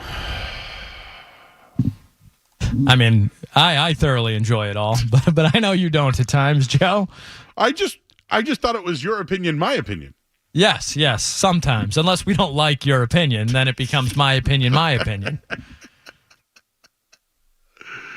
Oh, wow. It's funny, though, when they try to talk basketball now, it's like, no, we can't do that. For real, how could you give any analysis on the Celtics this year? They haven't had their full team. For real. They're 2 games off their pace from a year ago. 2 games, right? Is that right? 2 games off? That sounds right. Yeah, right around Whatever. there. Yeah, give or take. They were amazing last year. They were like one of the best teams of all time in the NBA. And they're off a 2-game pace without, literally, their starting 5 has played how many games? How many games together? I think their top 6 has been together for 2 games. 2 games? That's why I'm not worried. That's why Jimmy Butler's tapping out. It's why Anthony Edwards knows they're not going to move far in the Western Conference. I will say this, though. If someone wants to compete, they better go get Jimmy. I know we just had this whole talk about it. Joe, what are you talking about? No, I'm saying that I think that like if Phoenix wants him, if the Bucks want to get in on it, yeah, him and Kevin Durant would get along great. That would go really well. I would literally watch at night for that. Those would be the West No, Coast. yeah. When I think about getting my team over the hump and helping team chemistry, let's bring in the guy that's blown it up every spot he's been in. He wouldn't work for the Bucks, right? Ball. Him and Giannis would be 2. Where could he go? I hope he gets sent to Washington and New Orleans. That's what I. So you think he's done? Like not even. Pat Riley's the guy you want to get in a petty war with. I don't. That's the last guy I would want to get in like a petty off with. He's going to send him to Portland, Washington. I mean, Jimmy probably because everyone nowadays has a no trade clause. But I think the only place it does make sense, you've hinted at it, is Bradley Beal. But I would love to see Kevin Durant and Jimmy Butler try and get along for a playoff run. Where the hell could Jimmy? Oh, what about Golden State? Would he take the ball away? Like, would they give up Kuminga? He doesn't shoot well enough. You can't be on that team and not shoot. He would ruin what they do. Believe it or not, I actually think he'd be all right in Minnesota, but there's too many balls to feed there. Is that a word? Can I say that? Balls to feed? Oh, we're almost 9:40. We're fine. Where is that guy going to go? I wonder if Pat Riley is going to be like, dude, win here. You know why? I think we might have talked about this, but you know why he was suspended 7 games? He quit on his team. No, Joe, because they have the all-NBA and the voting stuff now to get your incentives. They don't have to pay him. So if Jimmy Butler misses 1 game after the 7, just 1 more game, he's ineligible for every award. Oh, wow. Pat Riley's not the guy you want to get in a petty war with. Oh, he got hosed.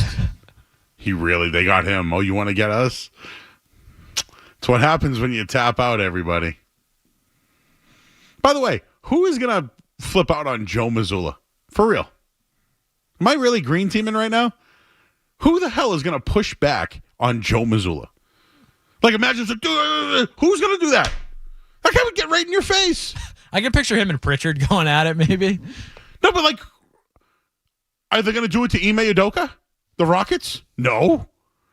It's just that, like, there's serious pushback from some of these guys, and I feel like the Celtics have that with them, you know? Man, that Jimmy Butler stuff is incredible. All right. That was our that was unplanned. We talked about doing it, but then it happened. Man, where could Jimmy go? I really am curious about this. Yeah, I'm intrigued like hell. Joe's buddy there really derailed us, huh? Yeah, we need to call that guy Chum. That guy's name is Chum going forward. All right, we got to hit the headline. I'm Joe Murray. Sports Hub headlines. All right, Patriots meeting Mike Vrabel.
Thank you to all our chat listeners tonight. We were up over 100 all night long, so thank you very much for that.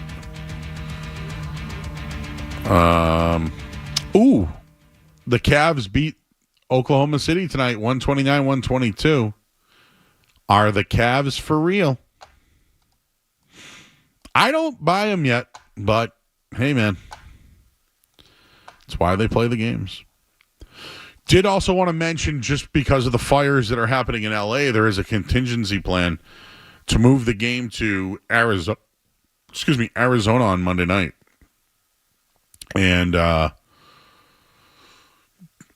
hate that because of the home field rule, right? But I understand the games have to go on and things, everyone's really upset about what's going on in LA, but it sounds like the league. You hear me hiccuping right now? You all right in there? Yeah, I know. How do you get rid of the hiccups?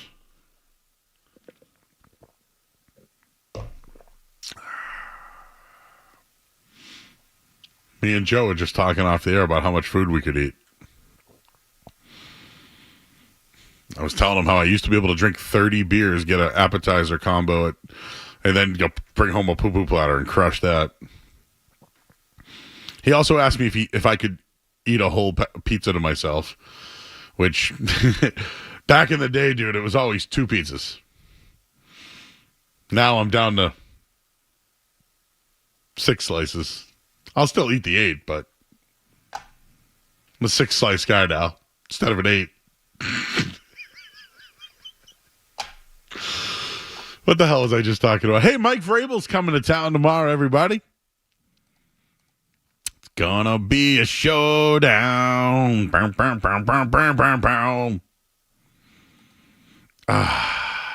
Vrabel. Everyone thinks it's gonna happen. Everyone's following the breadcrumbs. He's gonna fix everything. Don't forget about the hottest prospect the last 2 years when it comes to offense. It's Ben Johnson. He's been crushing it with the Lions. Do you people know what the Lions' scores actually were this year? Like, do people understand how good the Lions were? I don't know if they do. They went 15-2. They scored 26, 20, 42, 47, 31, 52, 24, 26, 52 again, 24, 23, 34, 42, 34, 40, 31. You don't want that?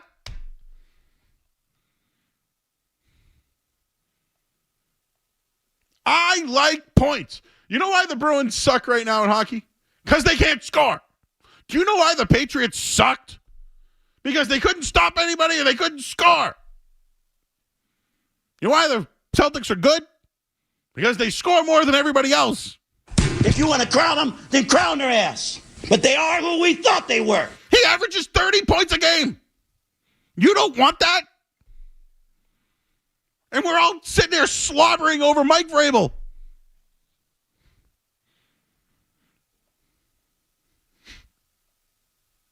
We got to go. What do we have tomorrow? Hockey? Oh, yeah. The lovely Boston Bruins taking the moms trip to Tampa Bay, I believe. So maybe they'll have a little jump tomorrow, but who knows? So they're not going to make any roster moves over the next couple days because all the moms are on the trip. You can't send somebody packing when their mom's visiting. So, yeah, same Bruins tomorrow. Tomorrow's Vray Day. Street Team Joe, thank you very much, sir. James Caramazino, excellent job. Thank you.